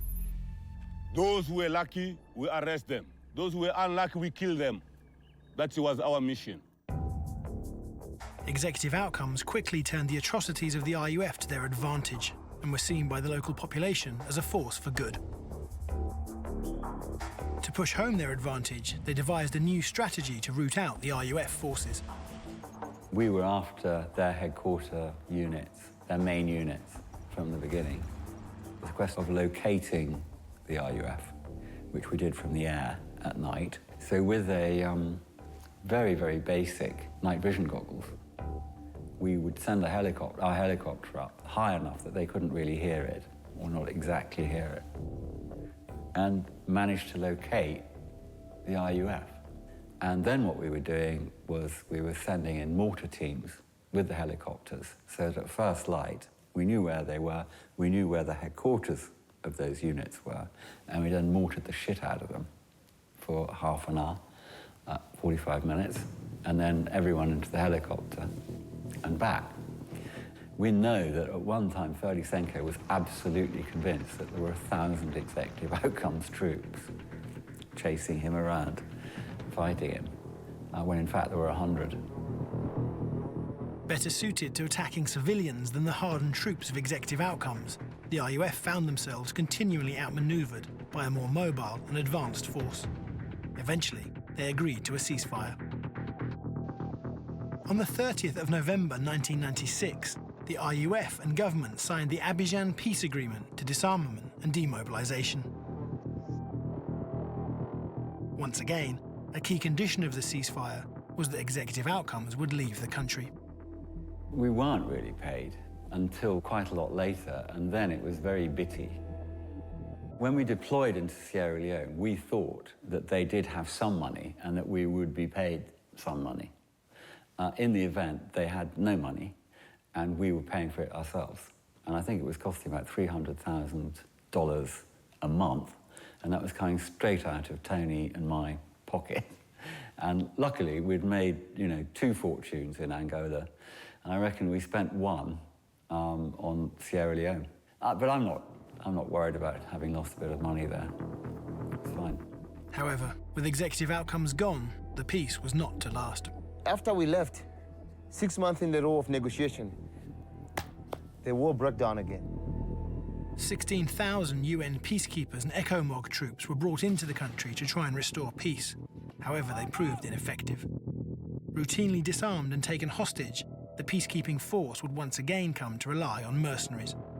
The moral question of whether mercenaries can do good or not, I would argue very strongly that a very small number of people, and in the case of Angola that would be 800, and in the case of Sierra Leone, maximum 200, actually ended 2 wars. They won them. Now, in both those conflicts, there had been UN forces knocking around there, absolutely useless and vastly expensive to the people having to pay for them. A small band of mercenaries remained in Sierra Leone and were all that stood in the way of the RUF and the total destruction of the government. Mercenary pilot Neil Ellis stayed behind and played a vital role, gathering intelligence and carrying out gun runs against RUF rebels attempting to assault the capital, Freetown.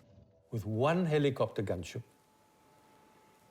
no backup, no ground support, and turned the rebels around back from the gates of Freetown twice.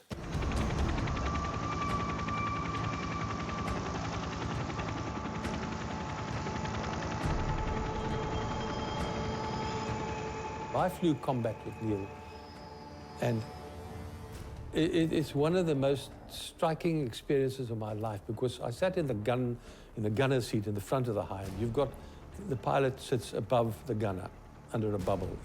We each had our own bubble, and the way he would go in, low, fast. He knew the country at that stage intimately, and he could spot targets, and he would strafe enemy concentrations and vehicles, whatever he found. And he'd go back to base, rearm, go up again.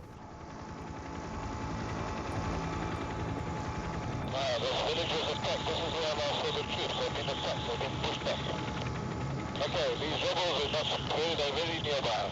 Because you see, this is our track after this morning. Look at all the shit lying around and all the houses burning.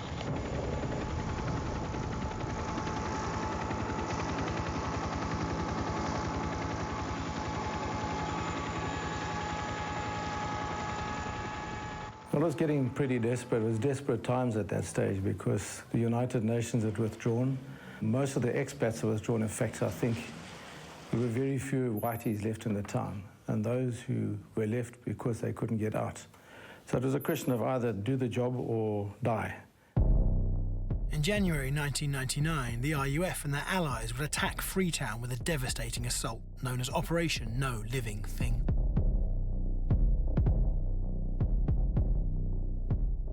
Rape, pillage, and indiscriminate killing followed, with the government barely clinging to power. The rebels were advancing quite quickly. There must have been in excess of 1,000. And they were all in vehicles, obviously captured vehicles. And they were down the road quite quickly to Freetown. The Sierra Leonean army was trying to hold them, but the rebels were breaking through. And that night, the Sierra Leonean army broke. And it wasn't a retreat, they ran. The city was on its own at that stage. And I got called out early in the morning to see if I could do another strike. I went out once again with Yazid in the front cockpit, and then I had some gunners on the side.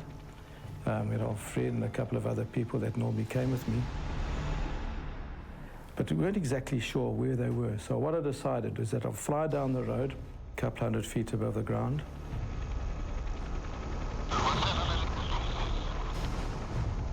I knew they would take a pot shot at us.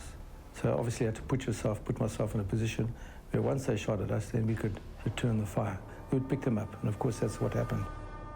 Once we saw the tracer coming past, and once I'd picked up the enemy, the rebels, I positioned myself for a strike and shot a barrage.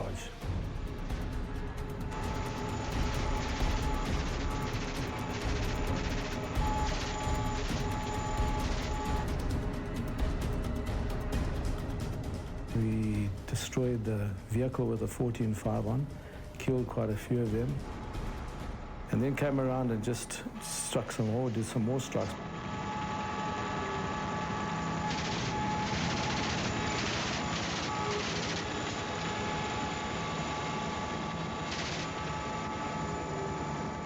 But then I'd run out of ammunition. So I returned back to Freetown to rearm, refuel. When Neil got to Freetown, he found the capital in disarray. He just had time to refuel and rearm and head back to try and halt the rebels in what was becoming an increasingly desperate situation. I rearmed and I came back that morning. We found the rebels advancing down the road. They had their technicals, the trucks, and I managed to destroy some of those. And that was it, I was out of ammunition. So the only way I could do it was to do blind passes on them, just to stop them. Because also, when the Sierra Leone army had seen that the helicopter was back, then they started regrouping at a position a couple of kilometers outside of Freetown. They went out and started consolidating the troops and formed a line to stop the rebels. and that's how the rebels got stopped. The conflict in Sierra Leone continued until 2002 and eventually led to the deaths of 60,000 men, women and children. Sierra Leone stands as testament to what a small group of well-trained mercenaries can achieve. The military has achieved a major victory. The mercenaries from Sandline International are going home. They're being sent home after being hired by the Papua New Guinean Prime Minister Sir Julius Chan to succeed where his army had failed and recapture the island of Bougainville. The island of Bougainville had basically gone absent from being Papua New Guineans. It had been taken over by rebels who had killed numerous police, army and civilians and sort of had declared their independence from the mainland. The Revolutionary Bougainville Army, or BRA, had taken control of the island. Now, of course, the interesting thing about Bougainville is it's the world's richest copper mine. And the mountain there, I think, is almost sort of solid copper. The BRA rebels forced the closure of the mine, saying it was destroying their environment and providing no benefit to the local community. Numerous diplomatic attempts to pacify the BRA failed. Desperate for a quick solution, Prime Minister Julius Chan turned to the mercenary company Sandline International. In December 1996, Tim Spicer, the CEO of Sandline International, was invited to visit Papua New Guinea to appraise the situation. Spicer estimated that for $36 million, his company could put an end to the uprising and reopen the copper mine. Spicer's plan was disregarded on the grounds of being too expensive, and instead, government forces decided to go it alone, with disastrous consequences. In just 6 days, the Papua New Guinean forces were in total disarray and forced into full retreat. Julius Chan decided to pursue the Sandline contract without the consent of his own chief of staff, Jerry Singarok. Sandline was to provide 44 mercenaries to fight alongside the Papua New Guinean Defence Force, 8 from the UK, 5 from Australia and 31 from South Africa. Half of the $36 million was paid up front, with the other half kept back until completion.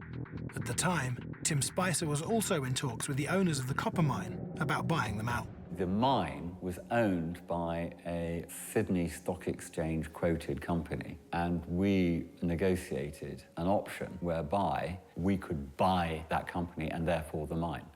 So we'd actually set things up in such a way that if we succeeded on our military operation, we would be able to sort of double our money by actually owning the bloody place. Terrible, really.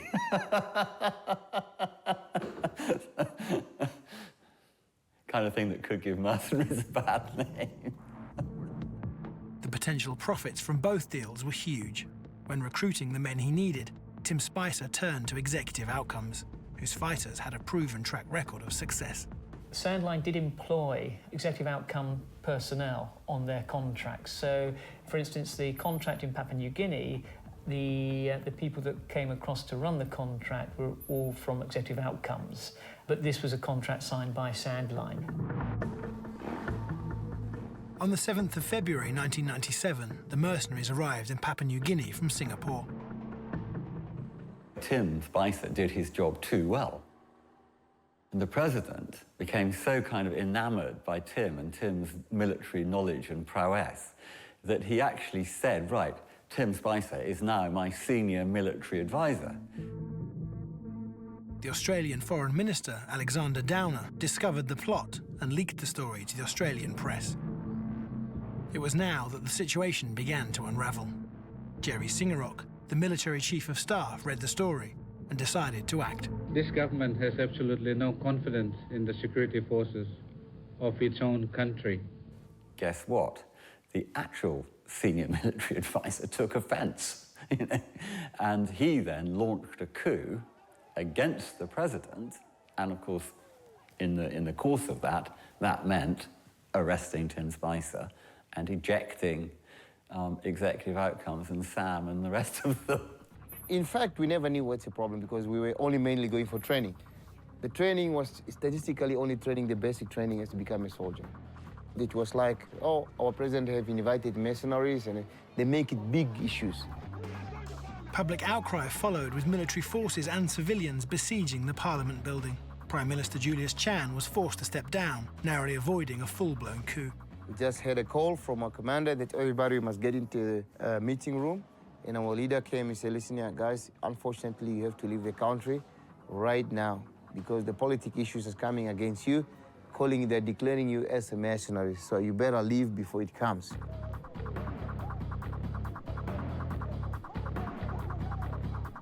The mercenaries were forced to pack their bags and depart. It was becoming increasingly difficult for them to operate below the radar, and their usefulness was coming to an end.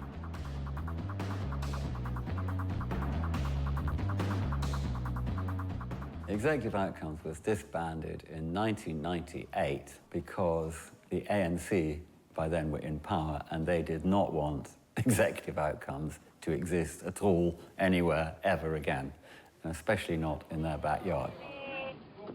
In South Africa, I mean, they've got legislation. They brought in a thing called the FMA, the Foreign Military Assistance Act, which absolutely forbids anything like that. And in fact, South Africa is the only country in the world that has legislation of that sort.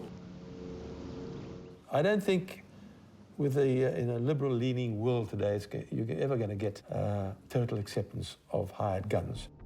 But the irony is that mercenaries fight for money, but then so does the soldier in the British Army or the American Army or the Australian Army. Everybody fights for money. They've got to live. Despite proving how effective a small group of well-trained mercenaries can be, the growing list of scandals meant the traditional model of hiring mercenaries was no more.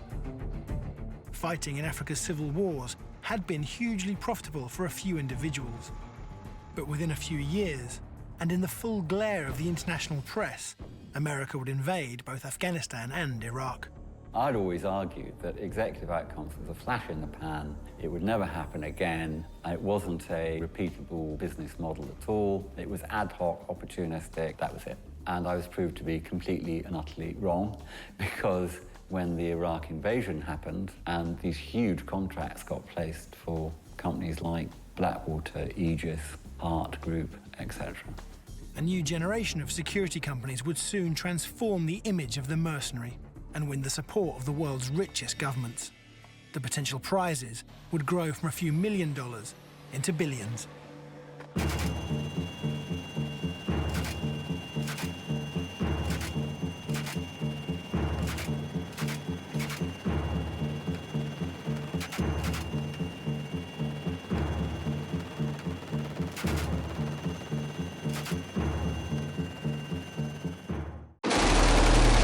Libya, North Africa.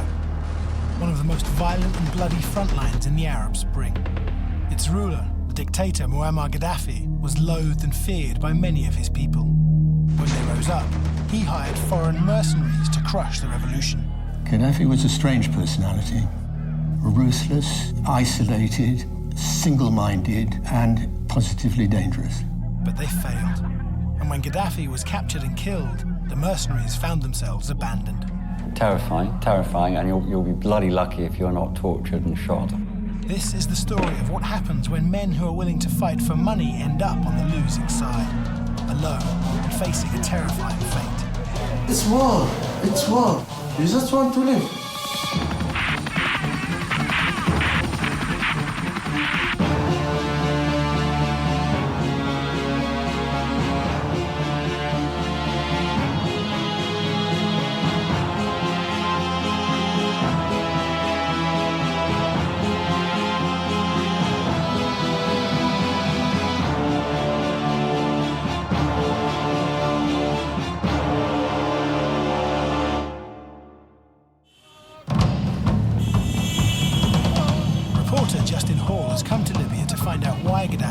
So heavily on foreign mercenaries and what happened to them after he was killed. Gaddafi had mad money, and with mad money you can buy serious firepower. He will meet men on both sides of a conflict which is still influencing events across North Africa.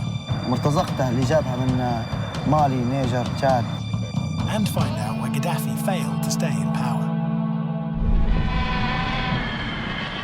Gaddafi came to power when he deposed the aging King Idris.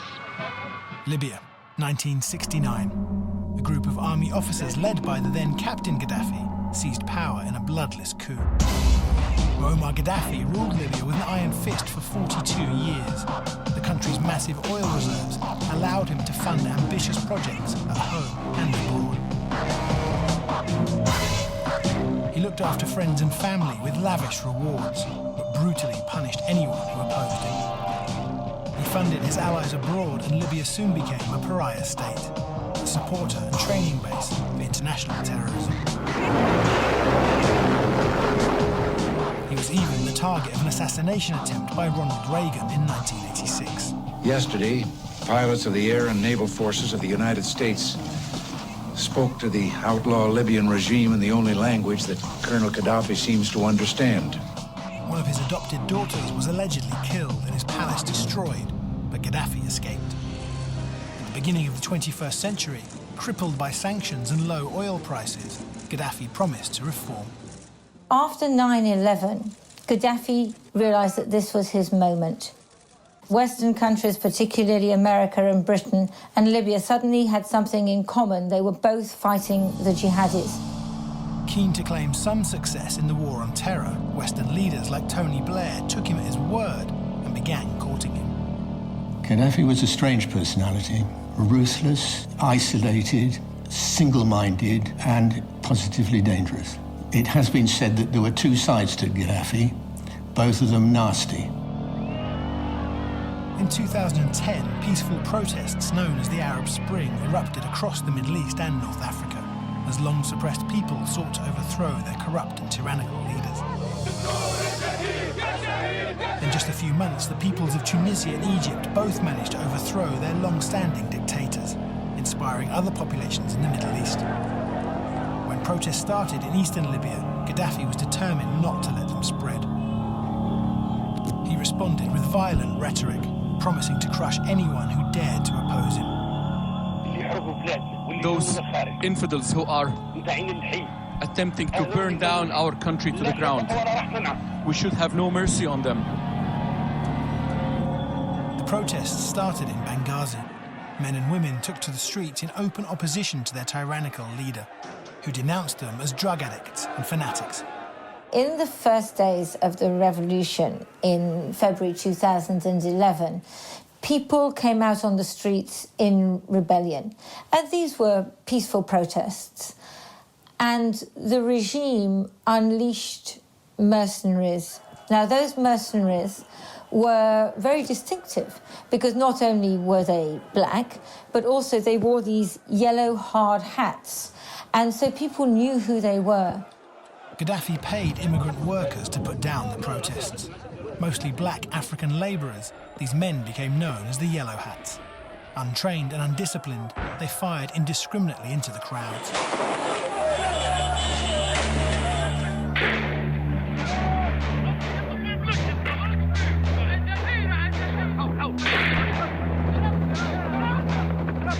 In the case of Libya, there were guys running around being mercenaries who were black Africans and with, I don't think, any training at all. They just decided, you know, this is an easy way to make some money, and let's go and fight. But rather than intimidate the protesters, this just brought more out onto the streets, many of them now armed.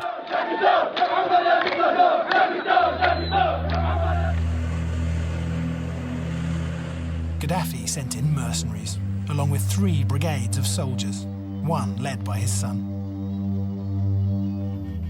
The uprising was now an insurgency, with 10,000 people on the streets willing to fight Gaddafi's regime. Gaddafi vowed revenge.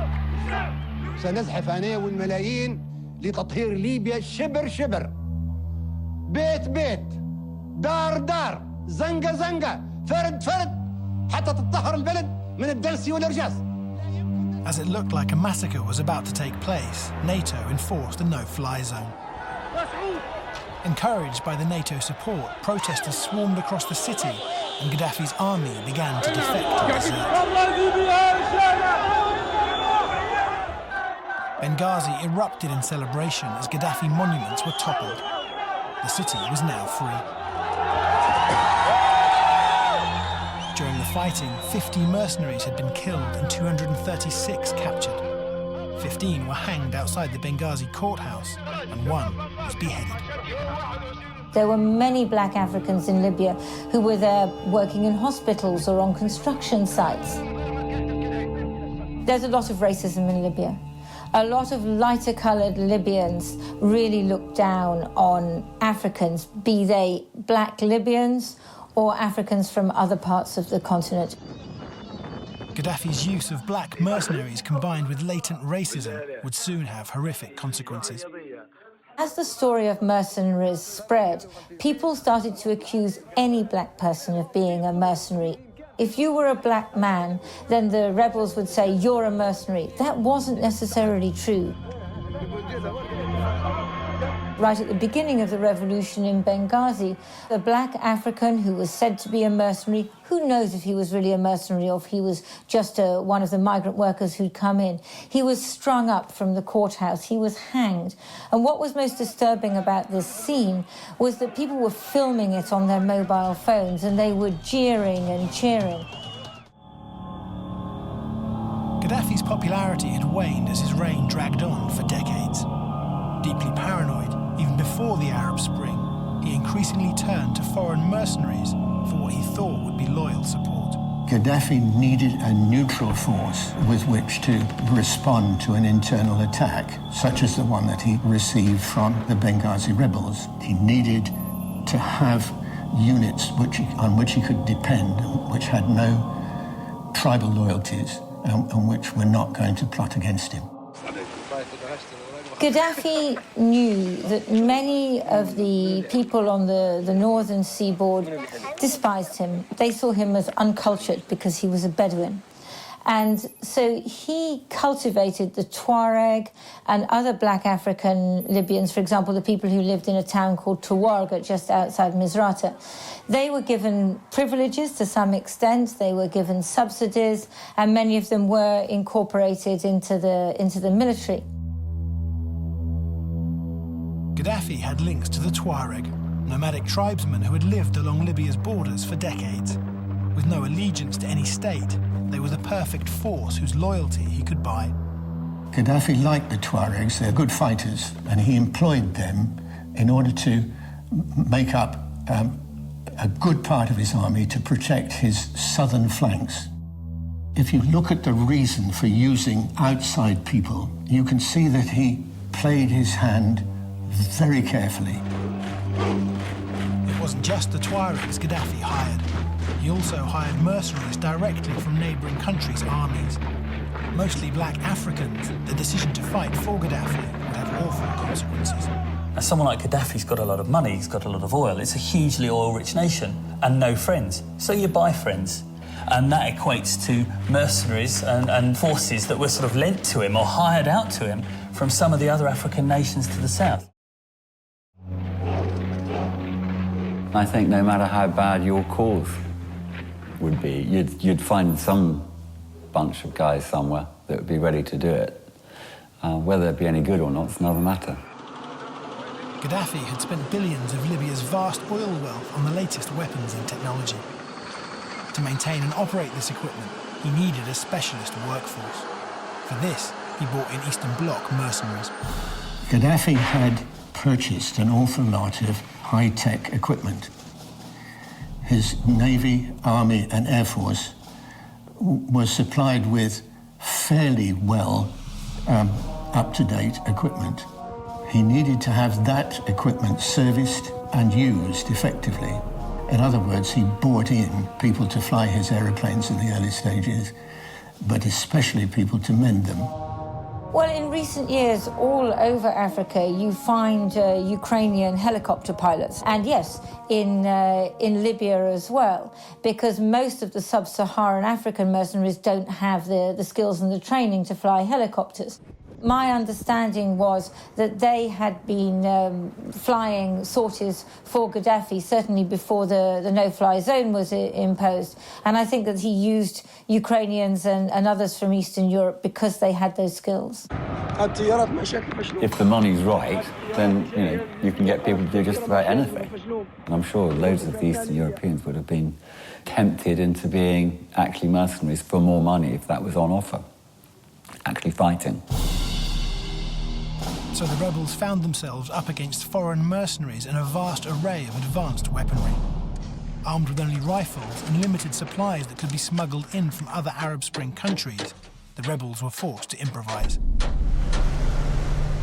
They relied on homemade and scavenged weaponry.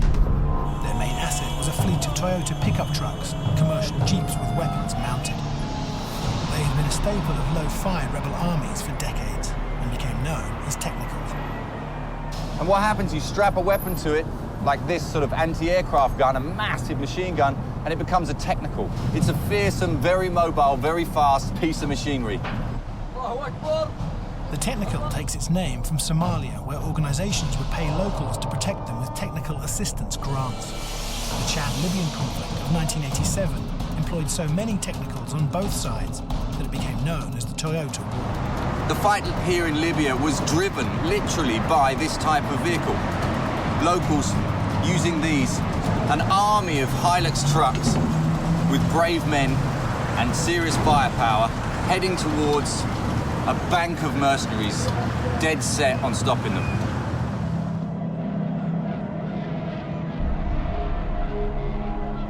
The rebels had one other factor in their favour. They weren't just fighting for money, they were fighting for their very lives and homeland. The rebels knew exactly what Gaddafi was capable of and knew there would be no room for surrender.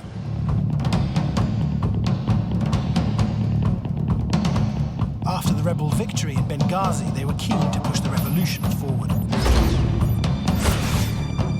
Their next target was Zawiya. Taking it would mean closing in on Gaddafi and cutting off a vital supply route.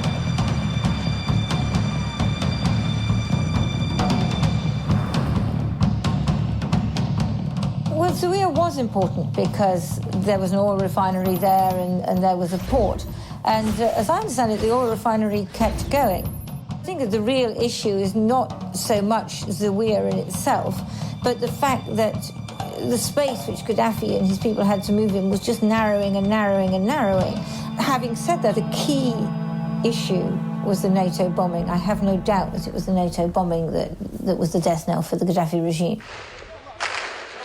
As in Benghazi, Zawiya quickly fell into rebel hands as conscripted government soldiers deserted and defected. But Gaddafi was not going to surrender so easily, and the city saw some of the bloodiest fighting of the revolution. A counter-offensive was launched, besieging Zawiya with government forces, mercenaries and snipers.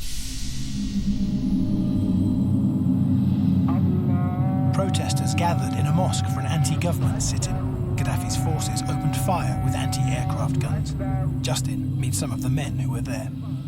المسجد هو طبعا رمز من رمز ثورة 17 فبراير كان كل الثوار في المسجد يعني وكان حامين المسجد كل الثوار فيه فحاول ان هو يقضي على حاجه هذه اسمها ثوره 17 فبراير فيمسح هذا المكان حتى لا تكون فيه ثورة 17 تنجح ثورة 17 فبراير. Surely Gaddafi's loyalists were following Islam and therefore would be insulted by the destruction of a sacred site. طبعا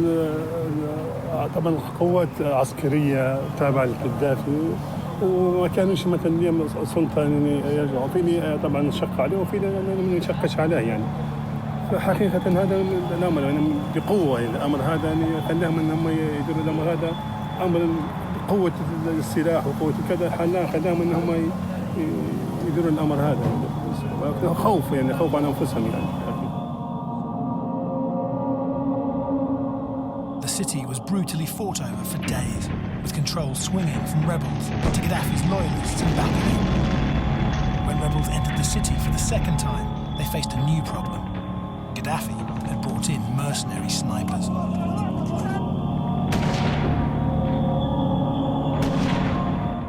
I'd heard that there was a sniper in the corner here in the square. كان موجود في المبنى الذي هو خلفنا. هذا يعتبر مبنى إداري لفندق الجوهرة. القناص الذي كان متواجدا قبضنا عليه بعد تحرير ليبيا.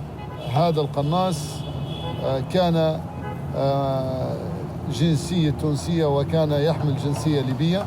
تتنفس برئة واحدة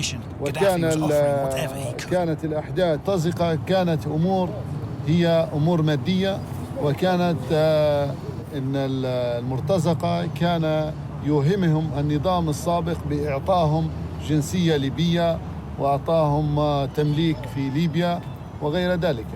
إن أي إنسان غير ليبي ليس له مصلحة في الخوض في معركة سوى التحرير أو الحفاظ على النظام السابق. هذا يدل على أنه هو تدخل في حرمة الآخرين. Justin meets a family that know the impact of well-trained mercenary snipers and the pride of having a martyred son.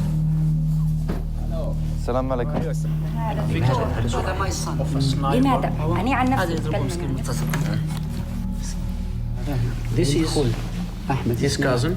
His name Ahmed. His name is Ahmed. Killed by Chadian sniper. Mercenary sniper. يعني هي أحيانا تكون المشاعر مختلطة. ده هي مجموعة من المشاعر المتناقضة اللي مرات الإنسان نفسه ما يقدرش يتعامل معها. مشاعر صدمة، على مشاعر أحيانا فرح، على مشاعر إحساس بفقدان شخص عزيز عليك. يعني مشاعر صعب إني نوصفها، لكن هي مشاعر ألم، مشاعر حرقة. أكيد. This is my son. Some of the martyrs who participated in the revolution. معظمهم مات يعني. Most of them are killed. Most of them killed. Yeah. لما جدار فنالوت my son. Despite these losses and the formidable pro-Gaddafi forces, the rebels were able to push the loyalists out of Zawiya. Not only had they secured another decisive victory, they had cut off the source of Gaddafi's wealth. Despite the revolution closing in on him, Gaddafi again appeared on state TV, raging defiance. With Zawiya won, the rebels could now focus on Tripoli. With Benghazi, Zawiya and other major towns falling to the rebels, Gaddafi and his forces are cornered in the Libyan capital, Tripoli. On the 20th of August, rebels launched Operation Mermaid Dawn, the push for Tripoli. Justin heads there to talk to rebel soldiers who faced Gaddafi, what remained of his army, and the mercenaries he had hired in a desperate bid to retain power. Hadi, my fixer here, has arranged for me to meet with one of the rebels involved in the battle for Tripoli. I'm really keen to find out how it was to fight against such a mighty force, to fight against the mercenaries and the loyalists. We're on the outskirts of the city, and this is where some of the most brutal fighting took place. As the rebels approached Tripoli, they cleared the surrounding villages street by street.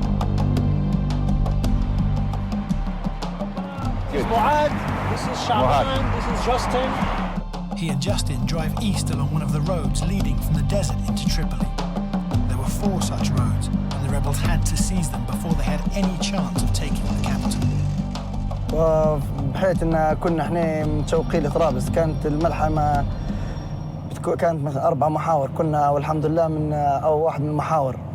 المحور كنا فيه كان محور مهم جدا، هو المحور الجنوبي. كان هذا المحور مهم تأمين المطار حتى لا يهرب القذافي وأعوانه من هذا المطار. We heard that it wasn't just the loyalist army but also international mercenaries. عندي علم. صرت واحد روسي، صرت في طريق المطار سنايبر من جنسية روسية.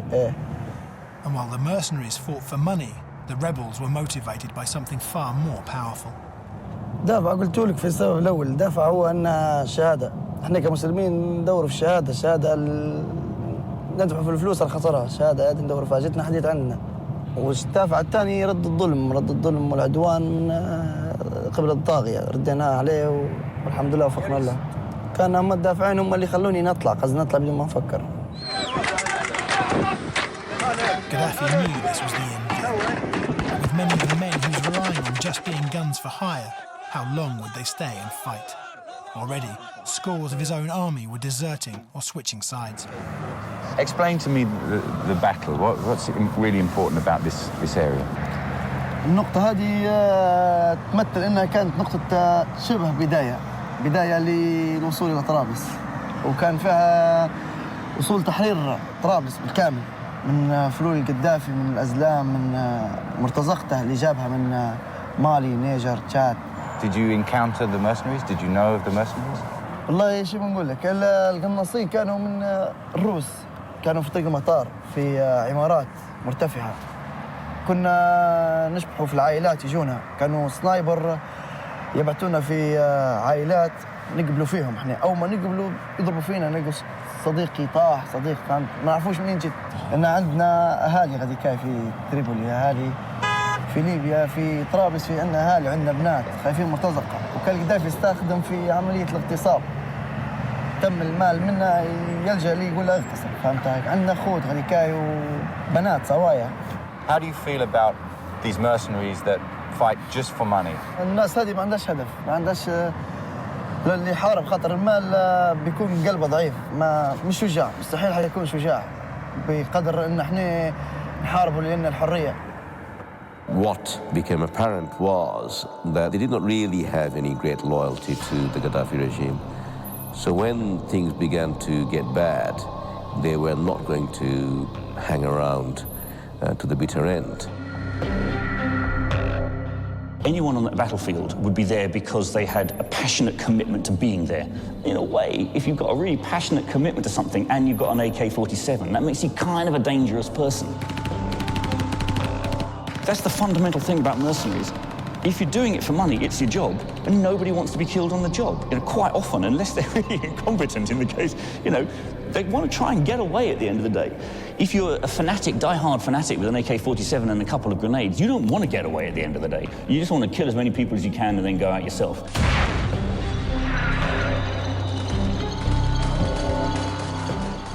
You've got a contract, you've got an employer.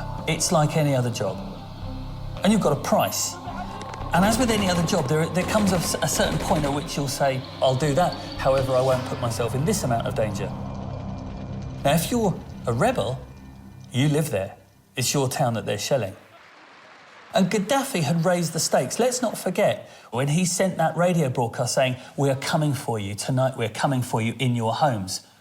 And that was an ultimatum. And if you're on the rebel side, you have no choice but to fight at that stage. There is no, I'm not doing this anymore. There is no price, there is no contract. You will fight until you die. And that's not a language that the mercenary knows. In Libya's capital, Tripoli, Justin Hall is following the path the rebels took in taking back their country from Colonel Gaddafi. By the 22nd of August, 6 months into the civil war, the city had almost fallen. A victory that would serve as a knockout blow. Tripoli was the seat of Gaddafi's power. So everybody knew that when Tripoli fell, everything was lost. It was like Berlin to Hitler. Gaddafi knew that he had to defend Tripoli, and the day that he failed to defend Tripoli and his forces failed to defend Tripoli, then the game was over. Over 3 days, rebel forces fought their way into Tripoli, squeezing Gaddafi and his forces towards the ultimate target. The Bab al-Azia Palace, Gaddafi's home, fortress and centre of operations. The surrounding streets make it clear what a savage battle it was. It was so well defended, the rebels believed that Gaddafi was still inside. So tell me about this place. This is Bab al-Azizia. It's mixed between a residential house of Gaddafi and he's operating his daily life from here as well. Bab al-Azia is an enormous complex covering 6 square kilometres. Part Playboy Palace, part army barracks. It's the quintessential dictator's fortress. But it also served another purpose. It also was the nerve centre of his personalised government. He had an underground bomb-proof setup there because there was the intelligence bureau of the leader.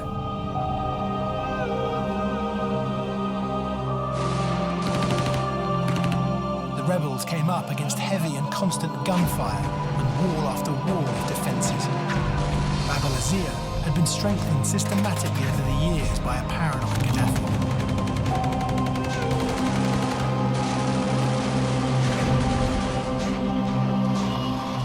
The rebels were risking life and limb, but not for a buck. No one was getting paid. They were doing it for freedom, and that, I think, gave them a tangible advantage. If you're fighting for your life, you're going to go all out, and that's exactly what the rebels did. and the mercenaries disappeared into the distance. The rebels had the momentum, and it seemed like they couldn't be stopped. I think the moment when Libyans really knew that it was over was when the rebels got to the golden statue, the golden fist holding the American jet fighter. And then they climbed on it, they waved their flag, they screamed, they shouted.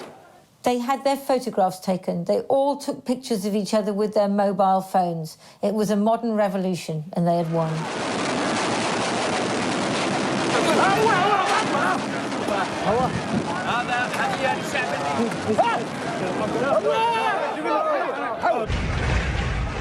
Destroyed, then looted for treasure, Bab el-Azir is a place that Libyans now hold in such disdain that it's become the local dump.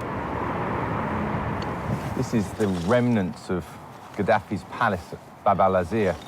The rebels, in order to really take control, had to take the palace. It was a formidable target, 6-kilometre perimeter, fortified. It sort of represented everything that was wrong to Libyans. With Tripoli in rebel hands, they began erasing signs of Gaddafi's rule from the capital. What's this place, Hadi? This is Gaddafi's house. Gutted and scourged, the rebels had reached their objective, but they still hadn't found Gaddafi. Bab el-Azir contained a network of secret tunnels, and once again, he had slipped away. They stormed the palace, and Gaddafi wasn't here. Gaddafi had somehow escaped. You know, there's stories of him, with his golden gun getting onto the golf cart, and, there was secret tunnels that might have taken him out, but he wasn't here. In the beginning, he drove south to the desert, and then he showed up in Sirte. Gaddafi had escaped to his hometown of Sirte. So the rebels poured in after him. People were surrounding him in Sirte. To his west, the Misratan militias were around. People wanted to persuade him to leave. I think the idea was that he would dash off to the south towards Niger.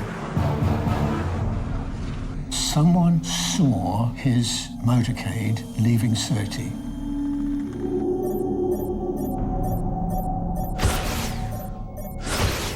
The trucks were bombed by NATO planes, destroying most of the vehicles. We know, of course, that it was shot up, and he escaped from his car and went down a storm drain. The Misratan militia found him there. A grenade attack left him with head wounds before he was dragged out, beaten and humiliated. These images were beamed around the world.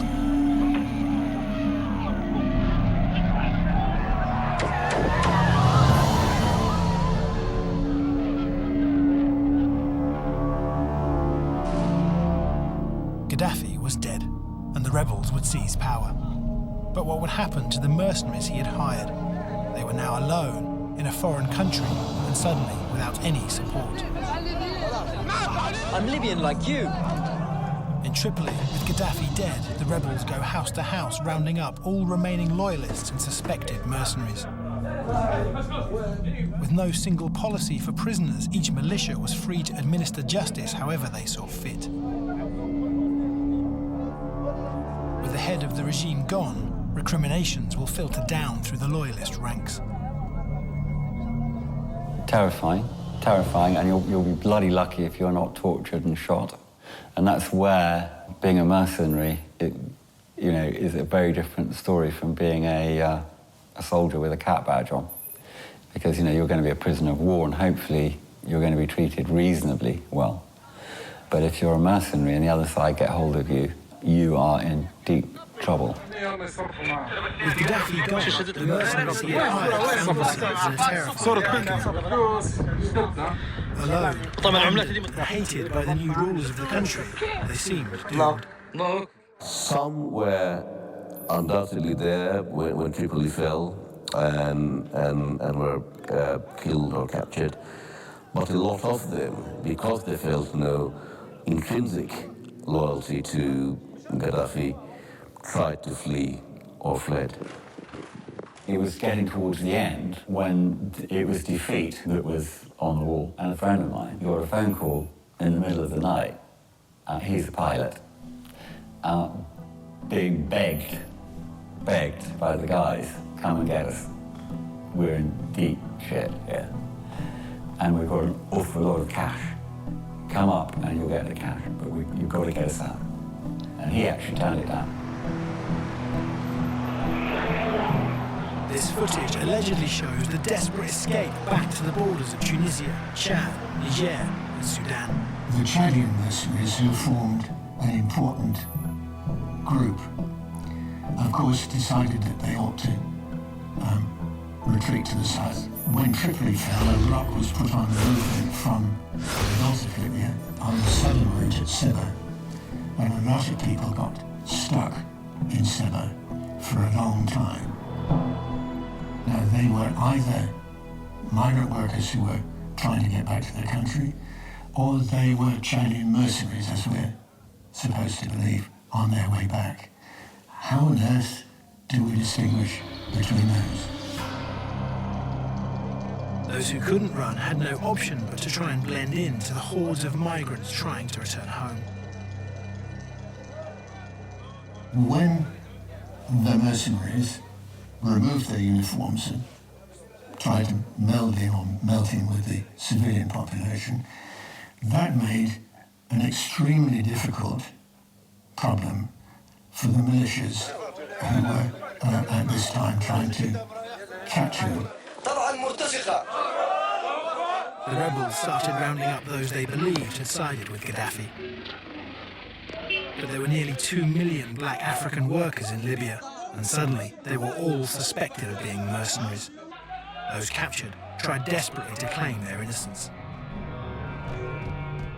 I think the dangers of being a mercenary, or even being perceived as a mercenary, was shown by what happened in Libya.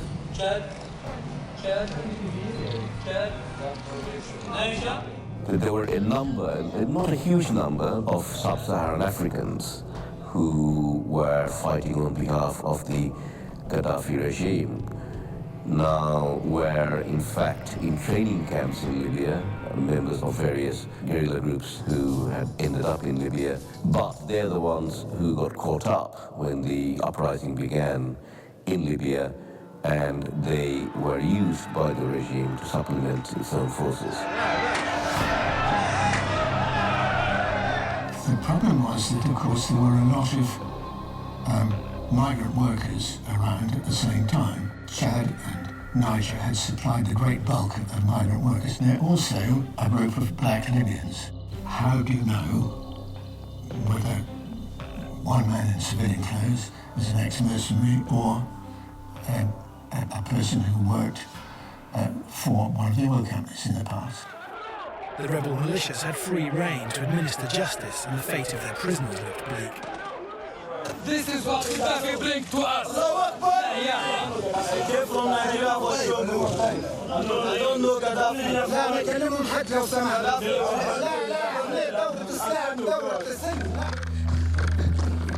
For these captured dark-skinned men fleeing to the border, they could have little hope of a fair trial.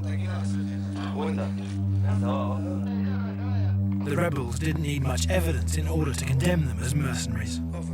And with numerous weapons and stashes of gold, their fate was sealed. White Eastern Europeans who had remained in Libya would fare no better. Accounts of Eastern Bloc mercenaries bolstering the Gaddafi ranks were rife among the militias. Where are you guys from? How long have you been here? And where'd you come? These Serbians captured trying to flee Libya will struggle to find unbiased judgment.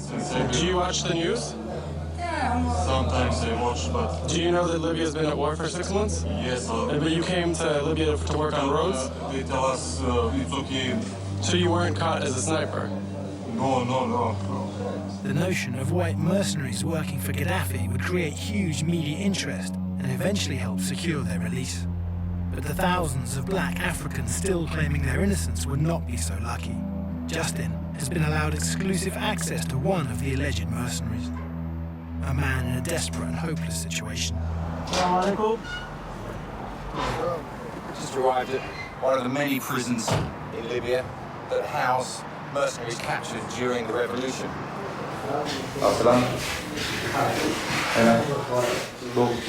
I'm here to understand what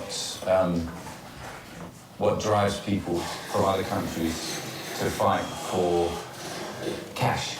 You know, were you involved in the fighting? Okay, look, there is many men from outside, from other countries, come here to fight. So lots of different people joining the force from different countries? Yeah. So which countries? Like Chad, like Sudan, like Egypt, like Somalia. Did you receive any money to do what you were doing, to fight? It's war. It's war. They are like, they have power. You know what's the power? Power, gun, everything. Beating, kill. You just want to live your life. You live with your family. You work, you know? I You appreciate don't want to fight or do anything wrong. No. You just want to live. We heard of a lot of people in the last moments of the uprising here that Gaddafi was spending a lot of money to buy in powerful forces. I don't see anything about this, you know? You're from these different countries. Yeah. And you're motivated by what? To come here and fight someone else's battle? I'm not down here. I'm born here. You're born here? Yeah, in Zoe City. Ah, okay. Yeah. Okay. What's the charges against you? Did you have a gun? Did you steal or kill or fight or... How long do you expect to be here? How long is your sentence?